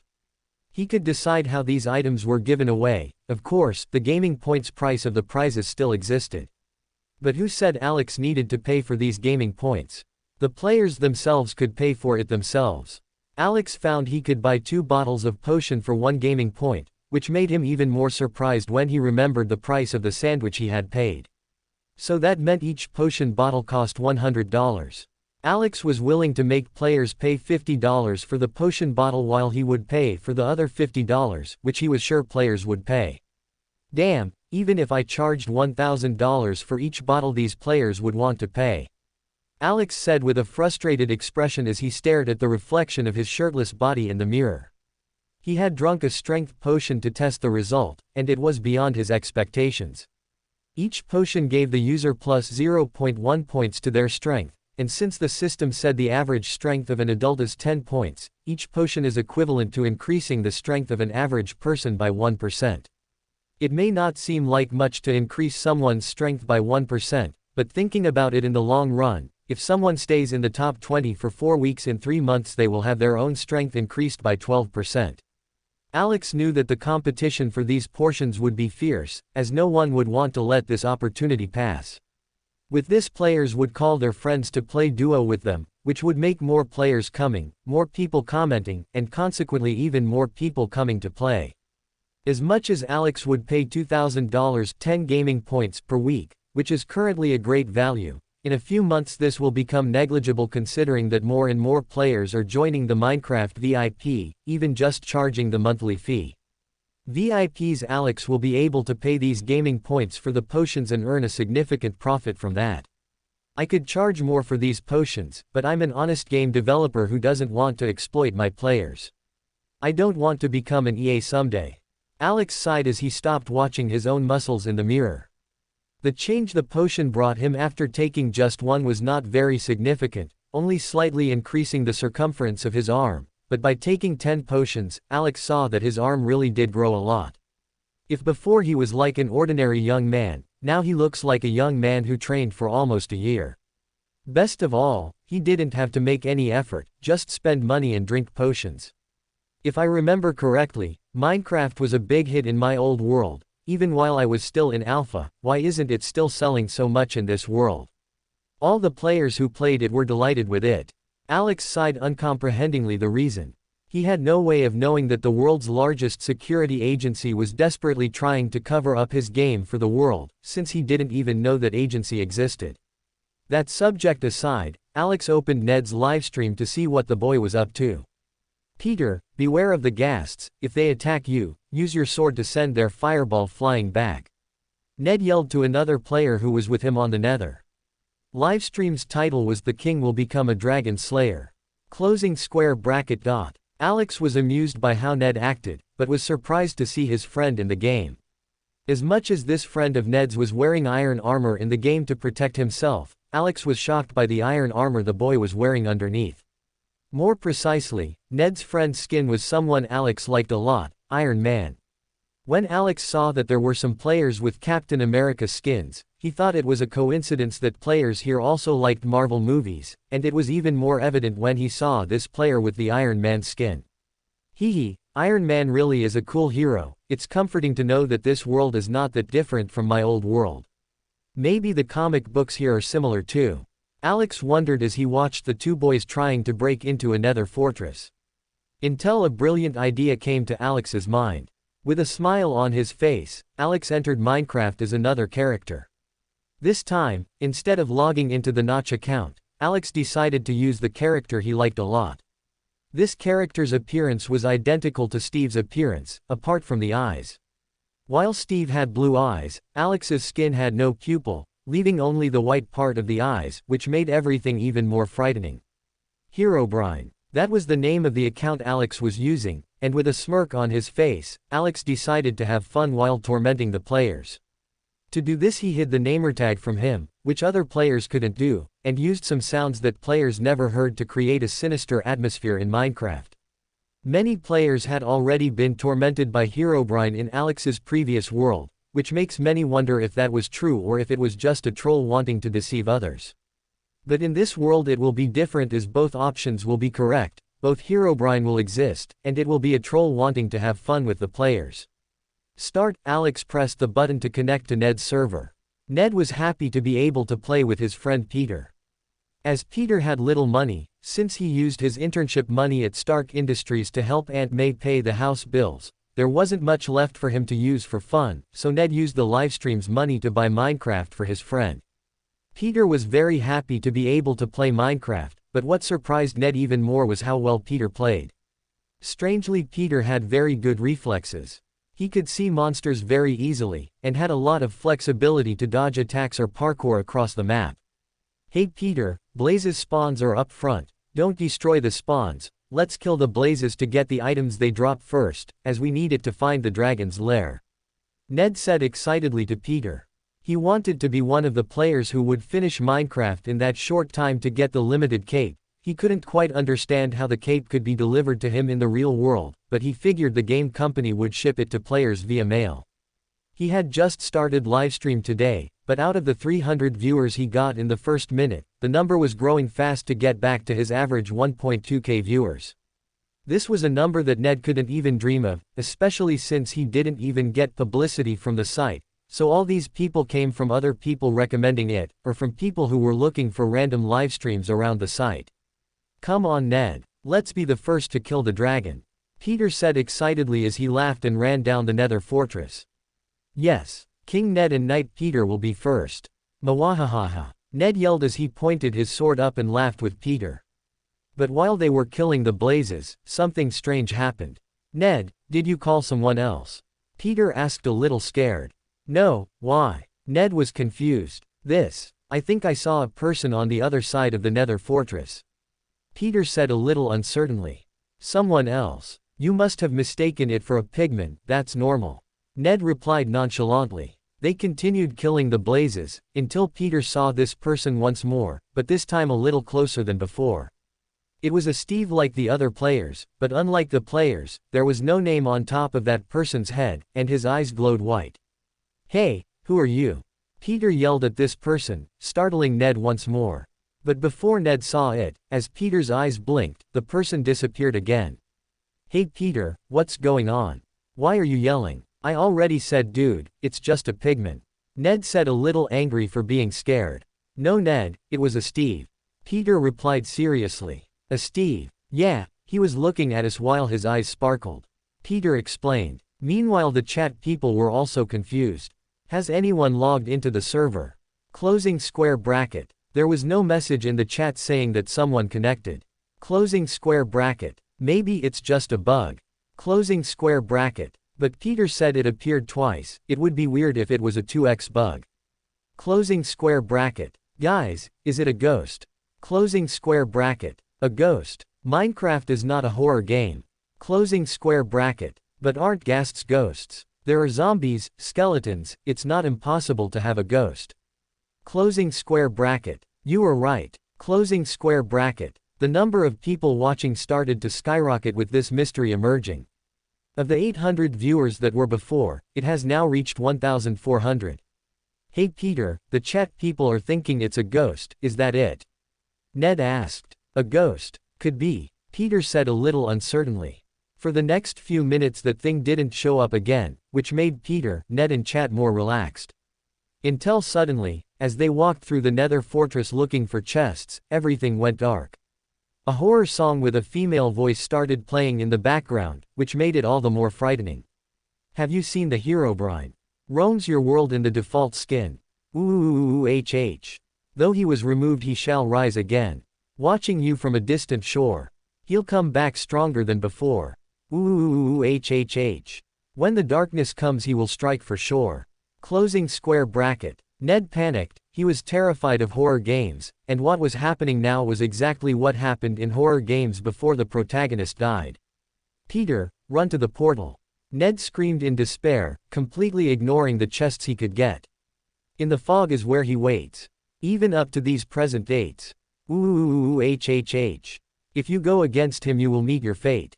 Watch your back, you know where he hides. He can come at you from all sides. Ooh, Minor beware, he will never die. Closing square bracket. Peter was also very scared and started running with Ned to cross the portal back to the overworld. The portal was in a beautiful green forest, so they knew that once they went through the portal this ghost would not appear anymore. But when they saw their surroundings, Ned and Peter were shocked into place. The forest that used to be green and beautiful, with many leaves on the trees that provided some shade in the place, was now completely dry. The leaves on the trees disappeared, leaving only the square trunks standing. But what scared the two of them most was what they could see from afar. A player with Steve's skin was standing watching them with bright white eyes. Standing like a statue, not moving a muscle as he stood among the trees in the forest. Ned and Peter were also frozen. They've never been so afraid of anything in a game in their life. Mainly because Minecraft doesn't look like a game, so seeing something so scary in person in front of them was terrifying. Suddenly a bolt of lightning fell from the sky. Catch-all. And when the lightning hit the ground, the leaves of the trees magically returned to normal, and the player who watched them from afar had disappeared. On Ned's livestream, at that time there were 3,400 people shocked. What the fuck? Ned wondered aloud, confused and scared. I don't know, Peter also said, confused. Meanwhile in Ned's livestream chat there was confusion among the viewers. Hey guys, what the fuck? Closing square bracket. Fuck, I have no idea. Closing square bracket. Minecraft is also a horror game. Closing square bracket. What movie is this? Closing square bracket. This is not a movie, it's a game called Minecraft, it's on Steam. Closing square bracket. This is a game. I thought I was watching a horror movie. Closing square bracket. Did anyone understand that song that was playing? Closing square bracket. I heard some Herobrine and some confusing stuff. Closing square bracket. Herobrine is the name of this player. Closing square bracket. Is this a player? I thought it was a monster. Closing square bracket. Maybe this is a Minecraft monster. Closing square bracket. It's quite possible, since he had his own music. Closing square bracket. Various theories were popping up among Ned's viewers. People were stipulating whether this was a hacker or a monster. People even cut that part of the livestream and started posting it on other sites so that other people could also see what they saw. Within hours, this subject became trending. Herobrine, a movie, a game, a monster, a ghost, no one knows. Closing square bracket. It was the most viewed post about Herobrine. Even though Shield was desperately trying to prevent users from accessing these articles, but apparently everything related to Minecraft was impossible to delete. The only thing they could do was prevent this publication from being recommended by the site's algorithms. But that didn't stop other players from telling friends and sending the links directly for them to join and see. The publication was already with over 100,000 views and was rising rapidly. The comments were diverse. Is this a new movie they're making? Why are the characters square? Closing square bracket. I have to admit, even though it's weird to see these square characters, their animations are very realistic. The developers of this movie must have spent a lot of money to use motion capture on it. Closing square bracket. Guys, this is not a movie, it's a game called Minecraft. You can look it up on Steam and you'll find the game so you can play and try it out too. This isn't even a cutscene of the game, but true gameplay. Closing square bracket. A game. I'll search. Closing square bracket. But suddenly, a print appeared in the comments of this publication, leaving players a little relieved. Minecraft minor update. Closing square bracket. Herobrine has been removed. Closing square bracket. Some players who didn't know about Herobrine were confused and went researching it to see what this removed Herobrine was, but when they saw what it was, they were very happy that it was actually removed.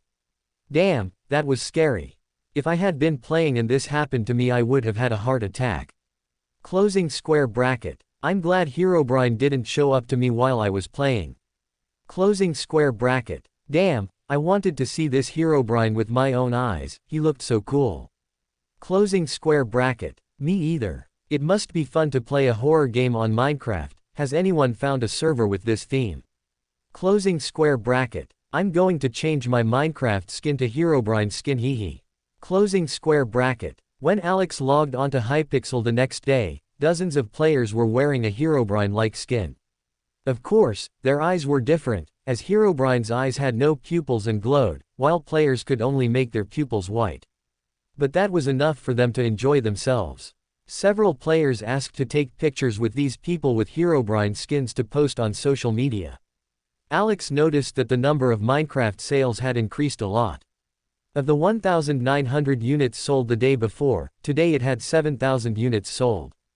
In order not to make Hypixel chaotic, Alex programmed so that only players with 2 hours of single-player mode could use multiplayer mode, making the number of players in Hypixel not so crowded yet. Really, good publicity for the game is really always done by the players themselves. If I had been trying to do paid advertising, it probably wouldn't have attracted so many people, but by making a mystery to the players, they were already spreading the game to their friends. Alex thought with a smile as he flew over the Hypixel. The atmosphere among the players was very good. There were many players desperately playing Hunger Games and Build Battle, while other players tried their best to kill Ender Dragon, but still, there were casual players who just hung out in the lobby chatting with friends and having fun when exploring the big city from the server. Seeing these people happy, Alex thought it was worth developing Minecraft. Just as it was happy for a cook to see the dishes he made being enjoyed by people, for a game developer the same thing happened to seeing people having fun in the games he made. After a while Alex spotted a well-known person walking around the city of Hypixel with a curious and shy look. With a smile on his face, Alex flew into an alley that was empty of Hypixel and became visible again. Walking casually through town, Alex, coincidentally, bumped into the person he had noticed. Anna was startled when someone bumped into her, but seeing who it was she felt better. "Notch," she said happily. "Hi Anna, what a coincidence." Notch said with a smile. "Yes, I was looking for the banner to buy VIP, but with so many new people showing up I felt a little uncomfortable," she said as she scratched the back of her neck. "Ah yes, don't worry, it's a few meters in that direction, if you want I can accompany you there," Notch said with a smile as he reached for her. Anna was a little surprised by how he was acting. Since even playing Minecraft for a few days, she was still not used to physical contact with other people. After all, habits of a few years can't disappear in a few days, not to mention she must still maintain this habit in the real world. But still, she decided to enjoy this experience of holding a man's hand while walking around town for the first time. Cheeks slightly reddened, Anna took Notch's hand and followed him as she enjoyed the sensation. It took them 3 minutes to walk from where they were to where the VIP banner was, but in Anna's mind it was only 3 seconds. They didn't say anything to each other in that time, but they both enjoyed the silence as something comfortable. So much for Anna, who hasn't had any contact with a man like that for years besides her first boyfriend, who she left in a coma after a kiss. So much for Alex, who had only dated a farm girl in his previous life, but because they don't match, they broke up in just a week. "Here we are," Notch said with a smile to Anna. "Thanks." She thanked him with a smile that Alex found quite cute. "Anna," a voice asked in surprise. "You know me?" Anna asked, confused as she looked at a man with long hair pacing back and forth. "Oh, you're that public school teacher," Notch said with a smile after recognizing the man. "Oh, you're that public school teacher," Notch said with a smile after recognizing the man. Hearing Notch say that made Charles confused for a few seconds, until he realized he hadn't told Notch his true identity, which must have made Notch think he was just an ordinary public school teacher. "Hello Notch, didn't expect to find you here," Charles said with a smile. "Me neither," Notch replied with a calm smile. Charles felt a little worried around this player, as he imagined that this player was actually the creator of this game, that is, someone very powerful.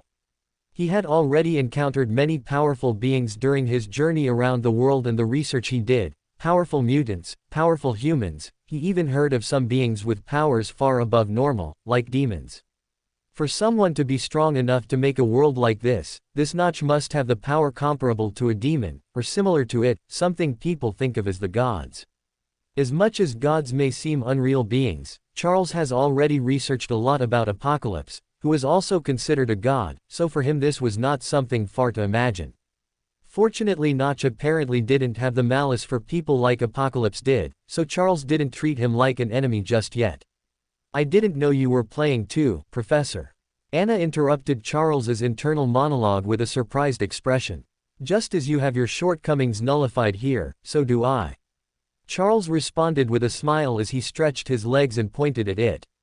When he learned that Anna and Scott had so much freedom in Minecraft, he was also very happy. After all, after looking for so many ways to help his two students, he only managed to design the glasses for Scott but nothing for Anna. "Oh, is he your teacher?" Notch asked in surprise with a raised eyebrow. "Yes," Anna replied with a small smile on her face. She was quite happy at school for mutants, but was still afraid to tell normal humans that she was a mutant, for fear of suffering attacks because of it. "So Minecraft was approved?" Alex asked with a small smile as he looked at the professor. "Yes, so far there is nothing dangerous in the game, and as the school I teach is for special children, seeing that they can act normally here in the game was held in high regard." Charles responded with a smile at Notch. "That's good, it amuses me to see so many people to play too." Notch said with a smile. "Anyway, I have some business to take care of, I hope you have fun." "Bye, Notch," Anna said with a smile.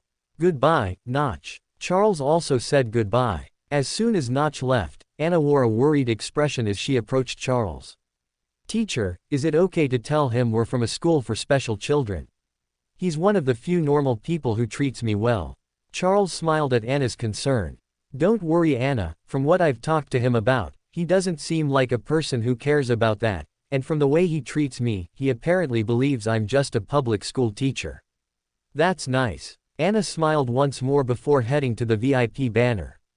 Charles noticed Anna's smile and couldn't help but sigh. He knew that his students were usually happy at the school for mutants he had built, but even so, the students' concerns were always very evident. Seeing Anna smile was already something very rare, but since she started playing Minecraft, she started to smile more and more, to the point of changing some of Charles's beliefs. "I worried so much about this game, but it would be cruel to stop students from playing Minecraft. A place where they can act normally, without worrying about finding out they're mutated. When will humans stop seeing us as something bad?" He thought a little sadly. Meanwhile, Kurt, Kitty, Scott and Jean had already made a portal to the Nether and were killing blazes there to get enough materials to find the dragon. They all had full diamond armor and had trained the game mechanics a lot to be able to fight relatively safely. "Damn, when will Anna come in?" Kitty asked a little breathlessly as she tried to breathe in Nether's warm air. She said she was going to buy a cape at Hypixel to look prettier in the photo we're going to take after killing the dragon. Kurt replied as he organized his backpack. "What?" Kitty and Jean yelled in surprise that they hadn't thought of it. "We have to go too." The two girls yelled before disconnecting from Kurt's server to go to Hypixel to buy capes to use in the photo, leaving only Kurt and Scott there. "Hey man, don't you think girls are acting a little different these days?" Kurt asked Scott, confused. "You still don't understand," Scott replied as he sighed and sat down in a corner of the Nether fortress. "What?" Kurt asked, confused. "You know, you have that watch the professor made for you to disguise your appearance, but we have a lot of limitations out of here. I couldn't even remember what the colors were like before I got into Minecraft, as I always had to wear those ruby glasses. Jean couldn't meet other people without reading their superficial thoughts, and Anna I don't even need to say much," Scott said as he pointed to his own eyes. "Our life here is different, right?" Kurt said with a sigh. "Yeah, while in the real world we're seen as monsters, here we're just normal people. Seeing girls being able to act like normal girls is also comforting. After all, that's what we fight for, right?" Scott said with a smile. "Yes, to be seen as normal." Kurt smiled too. He did it. Closing square bracket. Finally. Closing square bracket. Kek. If it wasn't for Peter, he would never have done it, ha ha ha.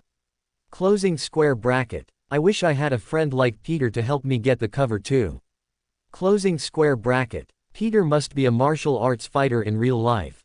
Closing square bracket. Viewers were arguing on Ned's livestream chat as they watched him finish killing Ender Dragon with Peter. Initially no one thought they would be able to kill Ender Dragon as they knew Ned wasn't such a good player. In fact, they liked watching Ned's livestream because he was funny and when he died he was very angry. This made most of his viewers think it would be impossible for him to kill Ender Dragon.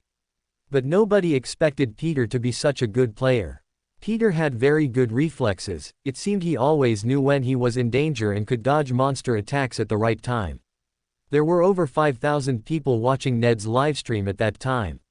Many players were curious to know what would happen when the dragon died, and what was the key the game had said. Finally, Ned screamed happily as he watched the dragon die. We did it. Peter was also very excited as he ran to Ned and watched the dragon disintegrate in midair as he screamed.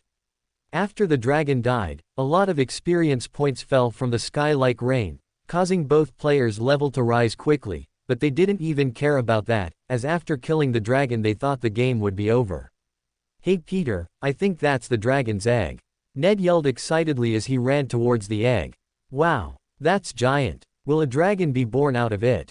Can we ride dragons? Peter said excitedly as he looked at the egg with fascination and started to beat the egg to get it. Wait, Ned yelled scared, preventing Peter from continuing to beat the egg. What if the egg breaks and never appears again? Peter was startled to hear this. So what do we do? He asked confused. We can break with this. Ned said excitedly as he picked up an item Peter had never seen before.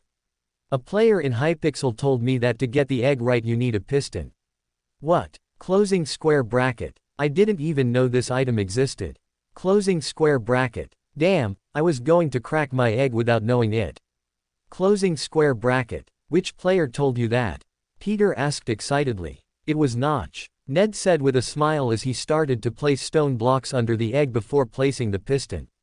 Oh, so it was Notch. Closing square bracket. It had to be Notch, it seems he always knows everything. Closing square bracket. Yes. 2 days ago I was complaining that I couldn't get diamond, but he told me that layer 13 was where there was most diamond, so I went into my world and dug down to layer 13, and after mining there for 5 minutes I found a diamond. In less than an hour I had several diamond tools. Closing square bracket. Also with me. Once I was asking other players what redstone was for and nobody knew what it was for, until Notch came along and said you could make vending machines. Then I took a bunch of redstone and looked in the cookbook. There really were a lot of blocks that I didn't know existed, and they really were machines. Closing square bracket. Can you make machines in Minecraft? Closing square bracket. How does Notch know so much? Closing square bracket. Maybe he played for a long time. Closing square bracket. Did he take all the blocks and study the cookbook? Closing square bracket. But that wouldn't explain how he knows that layer 13 has more diamonds. Closing square bracket. Hey, does he work at the Minecraft company? Closing square bracket. It is possible. He always seems to know everything. Closing square bracket. But in the update it made it seem that whoever works there is called _Jeb. Closing square bracket. Idiot, do you think Minecraft was made by one person? Closing square bracket. We achieved. Peter squealed excitedly as he looked at the small dragon egg floating on the ground after the piston activated. Ha, finally we can get our dragon cape. Ned squealed excitedly as he ran and grabbed the egg from the ground to look. Let's go to Hypixel. Without thinking twice, Peter and Ned disconnected from their server and connected to Hypixel. At that time the square was very busy, there were thousands of players walking from one place to another, some were just talking, others were looking at the leaderboards to see who had more wins in the 2 minigames on the server.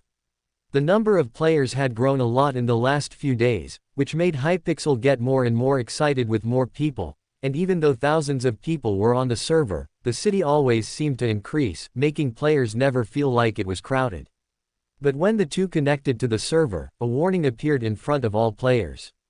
Congratulations to Ned the King and P. Parker for being the first to kill Ender Dragon. Closing square bracket. Congratulations to Ned the King and P. Parker for being the first to kill Ender Dragon. Closing square bracket. Congratulations to Ned the King and P. Parker for being the first to kill Ender Dragon. Closing square bracket. 3 warnings sounded, causing the Hypixel players to go momentarily still, before starting to scream in excitement. Has anyone got it? Was it Ned? Damn, where is he? Did he really make it? Damn, I lost the bet. As Ned was the greatest Minecraft streamer, almost all players knew who he was, as they had either known the game for him or heard about him from friends who introduced the game to them, and knew he was trying to kill Ender Dragon 4 days ago. When he appeared in Hypixel with Peter, players quickly recognized them by their nicks and their skins, and soon began to congratulate him on being the first to kill the dragon. Some players were even kneeling down to him like he really was a real king, which made Ned's smile even wider. But when he raised his hand with a small purple egg, the players fell silent and cleared a path for him to pass with excited eyes. Everyone thought that egg must be the key to opening the server portal. Alex had added the option for players to be able to bring the Ender Dragon egg to the server, so it wasn't unusual for him to be able to do this after killing the monster. Ned was also very excited, and in a few minutes he arrived at the big purple portal that until now had been useless, while thousands of players followed him with curious eyes. Many gamers even logged out of Minecraft quickly so they could watch Ned's livestream and see what was on the other side of the portal, making the viewership rise to over 9,000 people. When Ned reached the portal, he saw that there was a small white altar made of quartz blocks. Very carefully, he and Peter held the dragon's egg and slowly placed it on the altar. As soon as the egg touched the white quartz block on the altar, a purple light flashed, causing the purple portal to change completely. What was once just a large purple portal with stone edges now took the form of two large obsidian dragons that met in a circular shape, making it look even more majestic. A purple light illuminated Ned and Peter, making black and purple cloaks with a dragon head appear on their backs in a magnificent way, leaving players dazzled. It even made some players want to disconnect from Hypixel immediately so they could kill Ender Dragon as well and get a cape like that, but they controlled themselves and stayed to see what would happen next. But the biggest surprise for them was before Ned walked through the portal. Before Ned could go through the portal, a new alert appeared in front of all players. Congratulations to Crawler, Summers, Kitty, Jean, and Anna for killing Ender Dragon. Closing square bracket. Congratulations to Crawler, Summers, Kitty, Jean, and Anna for killing Ender Dragon. Closing square bracket. Congratulations to Crawler, Summers, Kitty, Jean, and Anna for killing Ender Dragon. Closing square bracket. Damn, we weren't the first. A teenager's voice emerged from the spawn, leaving Hypixel players in awe. They had already been surprised to learn that someone had already killed Ender Dragon now, but suddenly another group appeared that had killed Ender Dragon too. Congratulations to Princess, Melage 1 foot, Melage 2 feet, Melage 3 feet and Melage 4 feet for killing Ender Dragon. Closing square bracket. Congratulations to Princess, Melage 1 foot, Melage 2 feet, Melage 3 feet and Melage 4 feet for killing Ender Dragon. Closing square bracket. Congratulations to Princess, Melage 1 foot, Melage 2 feet, Melage 3 feet and Melage 4 feet for killing Ender Dragon. Closing square bracket. Oh, were we the third group? A young girl's voice sounded in spawn. Quote question mark question mark question mark question mark quote. At this point the players were even more shocked. It wasn't enough for two groups to have killed Ender Dragon at the same time, now there was also a third group. And who were these people named 1, 2, 3 and 4? Did these people even bother choosing a name for themselves? Ned and Peter were shocked as they looked at the two groups approaching. The first group wasn't abnormal, just a group with 2 boys and 3 girls, which wasn't too different from normal, but the second group was very strange. 4 women were walking around a girl like they were that girl's bodyguards even in the game. Is this princess actually a real princess? A player asked his friend as they watched the group approach. I think so. Maybe the women around her without the girl's bodyguards. The friend replied, I would do anything to get a princess girlfriend, would she accept me as her boyfriend? The player said with a goofy smile. At least in Minecraft she's pretty, look over there. His friend said as he pointed to princess. Be quiet, I would even accept being her dog if she really is a princess. Another player said with a smile. Ha ha ha, who will want you for a dog? Another player laughed as he heard this. But soon they stopped talking as they looked at the two groups that came closer and closer. Come on, come on, come on, I want my cape. Kitty said excitedly as she hopped from place to place towards the altar. Kurt and Scott had a happy and proud smile on their faces, even though they weren't the first to kill the Ender Dragon. They saw that Ned and Peter, who were wearing the dragon cloaks, had not yet entered the portal, so they could go in together to see what was on the other side. Shuri and the Dora Milaje also walked proudly towards the altar to pick up their cloaks. Shuri had a big smile on his face in anticipation of getting the cover, while the Dora Milaje didn't show any reaction on their faces, as if they were emotionless mannequins. When they reached the portal, Shuri opted to let Kurt's group use the altar first, as they killed the dragon before them. Damn, this cover is amazing. Kitty squealed excitedly as she swiveled around to see her cloak swinging. Jean and Anna just stared at the covers with a smile on their faces. The three girls had changed their skin outfits before slaying the dragon to black and purple outfits to match the capes, which made them look even prettier wearing it, while on the other hand, Kurt and Scott who wore normal clothes looked like a little out of place next to the three pretty girls. After this group took their capes, Shuri and the Milaje also took their capes and they were stunning just like the other girls.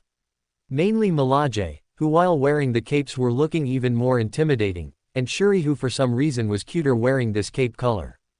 Players around were blown away to see so many beautiful women by Minecraft's default wearing these capes in front of them. Both the three girls from the second group, and the 5 girls from the third group, they managed to attract the attention of everyone around them. Shall we go through the portal? Shuri asked with a smile to the other 2 groups. Let's go. Kurt and Peter responded in unison, which made them both face each other and laugh together. With one step they took, their view shifted to something completely unexpected on the other side, leaving both them and Ned's livestream viewers shocked. But if these players were surprised, at that point there was someone who was even more surprised. A person flying in the invisible sky was extremely shocked. Alex hadn't realized what universe he was in until now, but after seeing the names of these people, Ned, Peter, Crawler, Summers, Jean, Kitty, Anna and most of all, Milaje, he finally understood who they were, and what universe he was in. This universe had mutants and Anna couldn't touch people. This was something Alex found a little strange, but nothing too surprising. Professor was a wheelchair user who happened to be Anna's teacher, which by itself didn't represent much more than a pleasant coincidence. However, when he finally saw everyone's names together, Alex realized something was wrong. When he saw the Milaje and saw that they were black women with military training, he finally managed to fit all the pieces together. There was only one place in the universe that there were black women with military training called Milaje, Wakanda. And for Wakanda to exist there was only one universe that Alex knew, and in that universe there was also a Ned, a Peter, a group of special children that fit perfectly into Anna's group. The Marvel Universe. Holy crap. When players walked through the portal, they were shocked. What existed on the other side was something very different from the main city of Hypixel. In fact, for someone who was used to playing in this VR world of Minecraft, it was something even more frightening. Ned didn't know what to do. He was at that time on a floating island in the middle of nowhere. As he looked around he saw a portal on another floating island nearby. Wow, what is this? Closing square bracket. Ned was banned from Hypixel. Closing square bracket. Can Ned break this island? Closing square bracket. Idiot, if he breaks he will fall and die. Closing square bracket. No imbecile, in Hypixel no one can break or place blocks. Is this island a private world for Ned? A place where he can make a house and call friends. Closing square bracket. That makes sense. Closing square bracket. Damn, after killing Ender Dragon you get a house in Hypixel. I need to kill Dragon. Closing square bracket. Maybe I should go to that portal. Ned asked the chat. That portal doesn't look like the portal I came here for. Maybe it will take me somewhere else. Perhaps. Closing square bracket. It might be. Closing square bracket. Punch, punch, punch. Ned was quick and broke the tree with his hands. Wow, he really managed to break the tree. It really can make a home in Hypixel. Closing square bracket. Damn, I want a house too. Closing square bracket. But Ned wasn't even thinking about having a place to break and build in Hypixel, but in that portal. He was very curious where this portal could lead him, so with the wood he got from the tree, Ned built a bridge to the other floating island and crossed through the portal. On the other side of the portal, something even more surprising emerged. Instead of the generic houses in the traditional Hypixel hub, in this place the buildings were much bigger and more detailed. Ned could see a bank, a giant farm, an auction house, several things he had only seen in role-playing games. Damn, Minecraft turned into an MMORPG. Closing square bracket. My god, this is amazing. Closing square bracket. I want to play too. Closing square bracket. Please someone play with me, let's kill Ender Dragon together. Closing square bracket. Ned was shocked into place, just looking from side to side curious about this new place. Until he saw that there were already 7 players in one place, talking to a villager. As Ned approached, he saw that it was some of the other players who had also entered the portal. Princess and the 4 Melage, Kitty and Summers. Look, another player has arrived. Kitty said excitedly as she waved at Ned. What are you doing here? Ned asked confused. Have you guys found out anything about this place yet? So far we haven't found out much. This villager said he'll wait for the other players to arrive to explain it to us. Kitty replied with a smile. Does the villager speak? Ned asked shocked. Yes. The villager replied not very interested. Wow. Ned sighed. Damn, is this artificial intelligence? Closing square bracket. Damn, I didn't think I could talk to the villagers. Closing square bracket. I've tried this before, but they wouldn't answer me. I think this villager is unique. Closing square bracket. Within minutes the other players appeared. Finally the villager looked at the players again and started talking. Welcome to the Hypixel Skyblock experience. As the first players, you were given the right to have a guide with you. Initially it was supposed to be just a group, but as you came together it will be easier to explain to everyone at once. The villager started by saying, here in Hypixel Skyblock, each skill has a level. The higher your skill level, the better your proficiency. For example, come to the mine.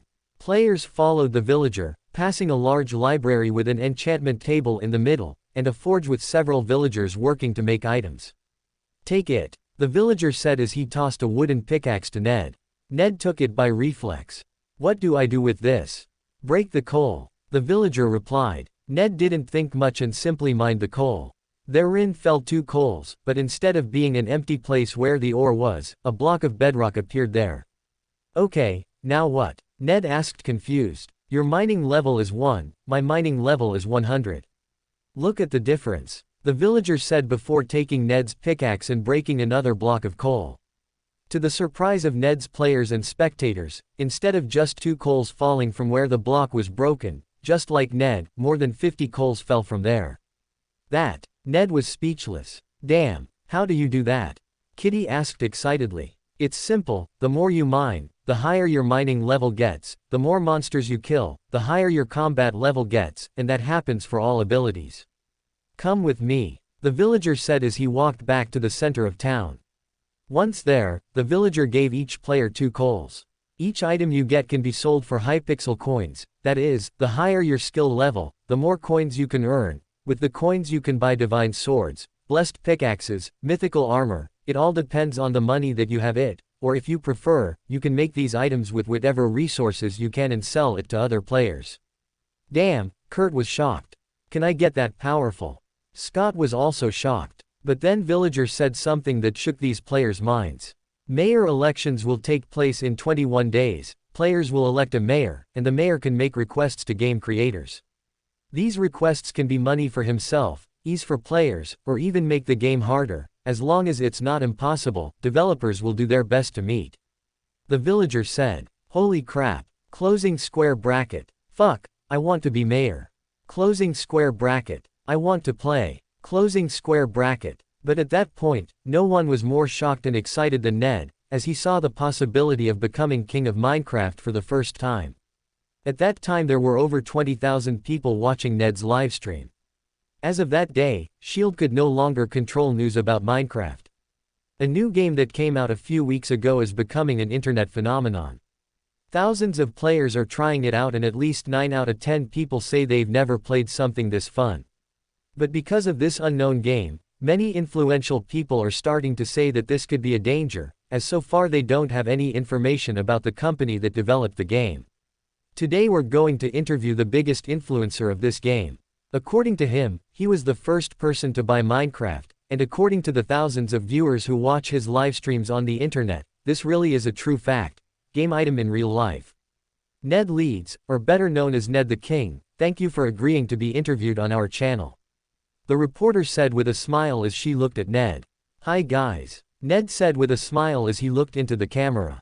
If it was the Ned from a few weeks ago, he'd probably be too excited, or too shy to say anything, but after live streaming to tens of thousands of people, he's gotten used to having so many people watching him. Is that the one you got for killing the dragon in the game? The reporter asked curiously. Hearing this, Ned smiled and stood up to show his cloak better. Yes, I got this cloak for being the first to kill the dragon, with my friend Peter. It's pretty, isn't it? The reporter looked at Ned and the cover, and even though Ned isn't a pretty teenager, but wearing that black cover with purple he really became more elegant. It's like taking a normal boy and putting him in a designer suit, definitely it looks more beautiful. Absolutely, but I have a question. How did you get this cover?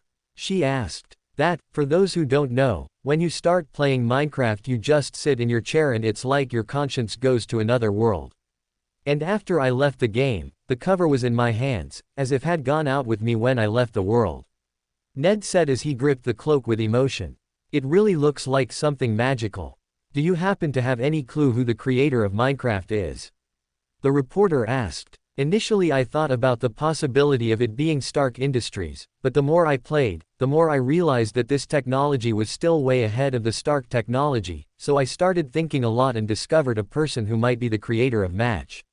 Ned said confidently. And who would that person be?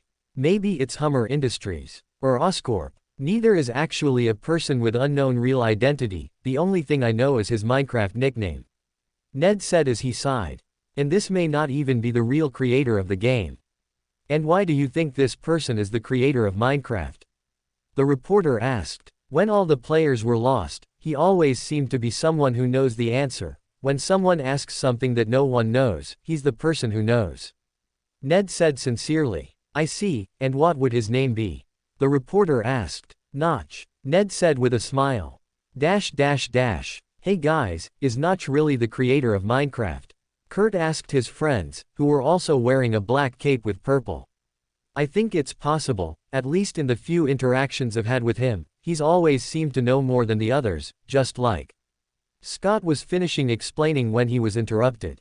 Like who? If I may ask the question. Professor Xavier came into the living room where they were talking with a smile on his face.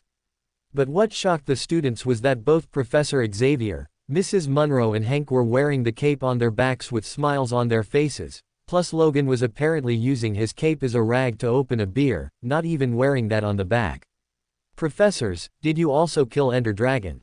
Kitty asked shocked. Ha ha ha, yes, we decided to use Minecraft to be able to train unarmed and powerless combat, and I have to say, it's really refreshing.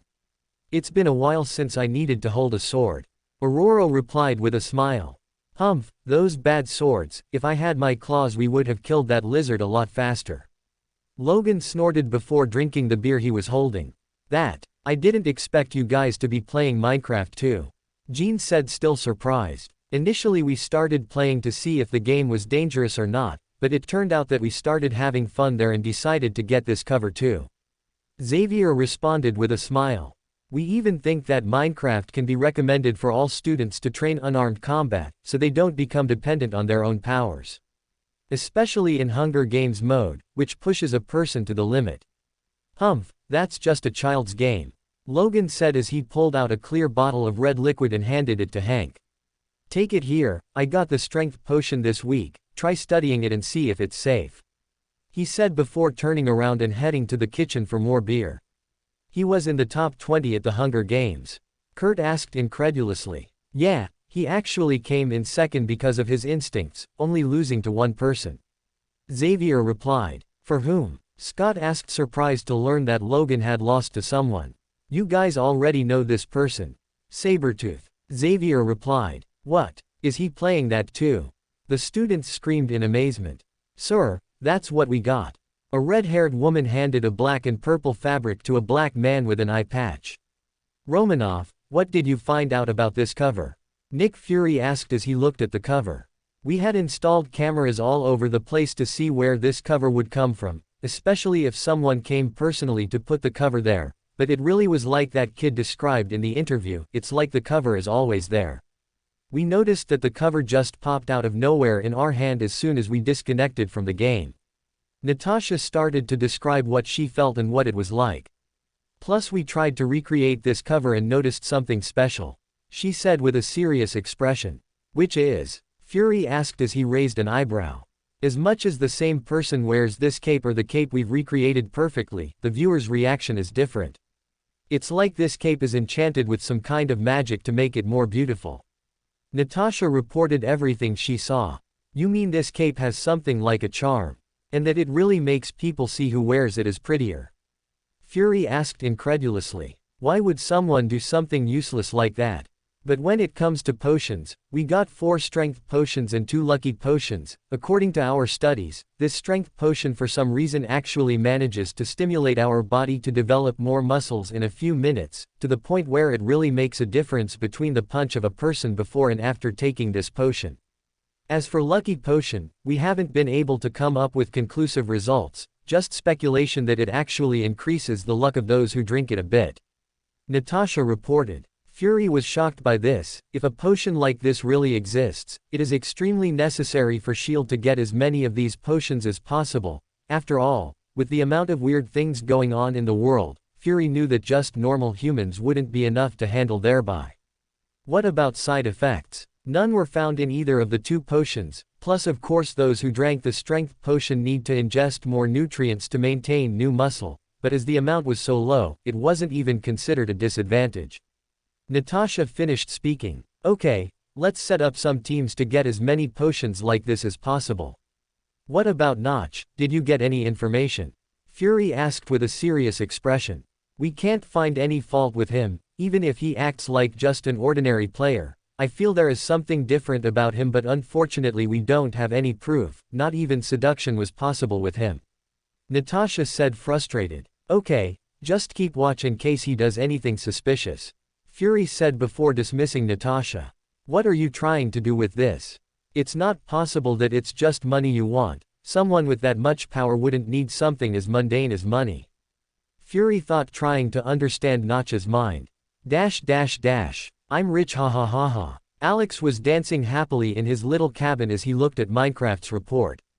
Minecraft. 71,206 games sold $1,424,120. Average time played, 9 hours. Closing square bracket. Peak of simultaneous players, 52,110. Total earned on servers sold, $20,643. Total win in VIPs, $194,975. Available gaming points, 1. Alex was shocked when he saw that he had sold over $1 million with Minecraft, and after converting that money to gaming points, he found that adding the servers and VIPs together, he would have over 8,000 points to spend at will. Without thinking twice, Alex opened the system store and bought a large shokugeki pizza at Soma and devoured it without even worrying about the price. Pizza is meant to be eaten when you want to celebrate something. Mwahahaha. Alex squealed happily as he stood on the chair and ate the pizza with a hero's stance. He was already tired of eating cup noodles, so being able to eat a pizza as delicious as this one was something amazing for Alex. But right after that he felt a little bad. After all, good news makes you want to spread it to friends to celebrate together, but it was at this point that Alex felt that he didn't have many friends. In fact, the only person he could consider as a friend would be Anna, who in fact he found out was a mutant from the world of Marvel. So after thinking about it, Alex put the pizza aside and started planning for the future. I know Minecraft will still earn me even more gaming points, but as I'm in the world of Marvel, in the future maybe I really need some powers to survive, but those powers are very expensive, some cost hundreds of thousands of points, then I will need even more points, meaning even more games or ways to win money. Alex knew that Minecraft hadn't even unlocked the full potential it had. In his previous world Minecraft had sold hundreds of millions of copies, and in that world it hadn't even reached hundreds of thousands of copies yet, so he could still earn even more of that in future. But Alex wasn't satisfied. He didn't even know what year it was, how long before Thanos would arrive, or even if Thanos had already been killed. I need to develop more stuff to accelerate Minecraft's growth. What can I do? Alex started to wonder. The first idea he came up with was to develop a Minecraft tournament, as he knew that esports attracted a lot of competitive players and casual players who enjoyed watching it. On the other hand, he remembered some famous mods from his previous world and found that he could sell these mods as DLCs, which would attract even more audiences who liked different things that base Minecraft didn't have. It's time to spend some points to invest in Minecraft. Alex said excitedly. For more thrilling fanfiction stories like this, check out my channel Fanfic Audiobook. Dive into epic adventures, mysterious realms, and legendary journeys brought to life through immersive storytelling. Don't forget to like, share, and subscribe for more amazing audiobooks.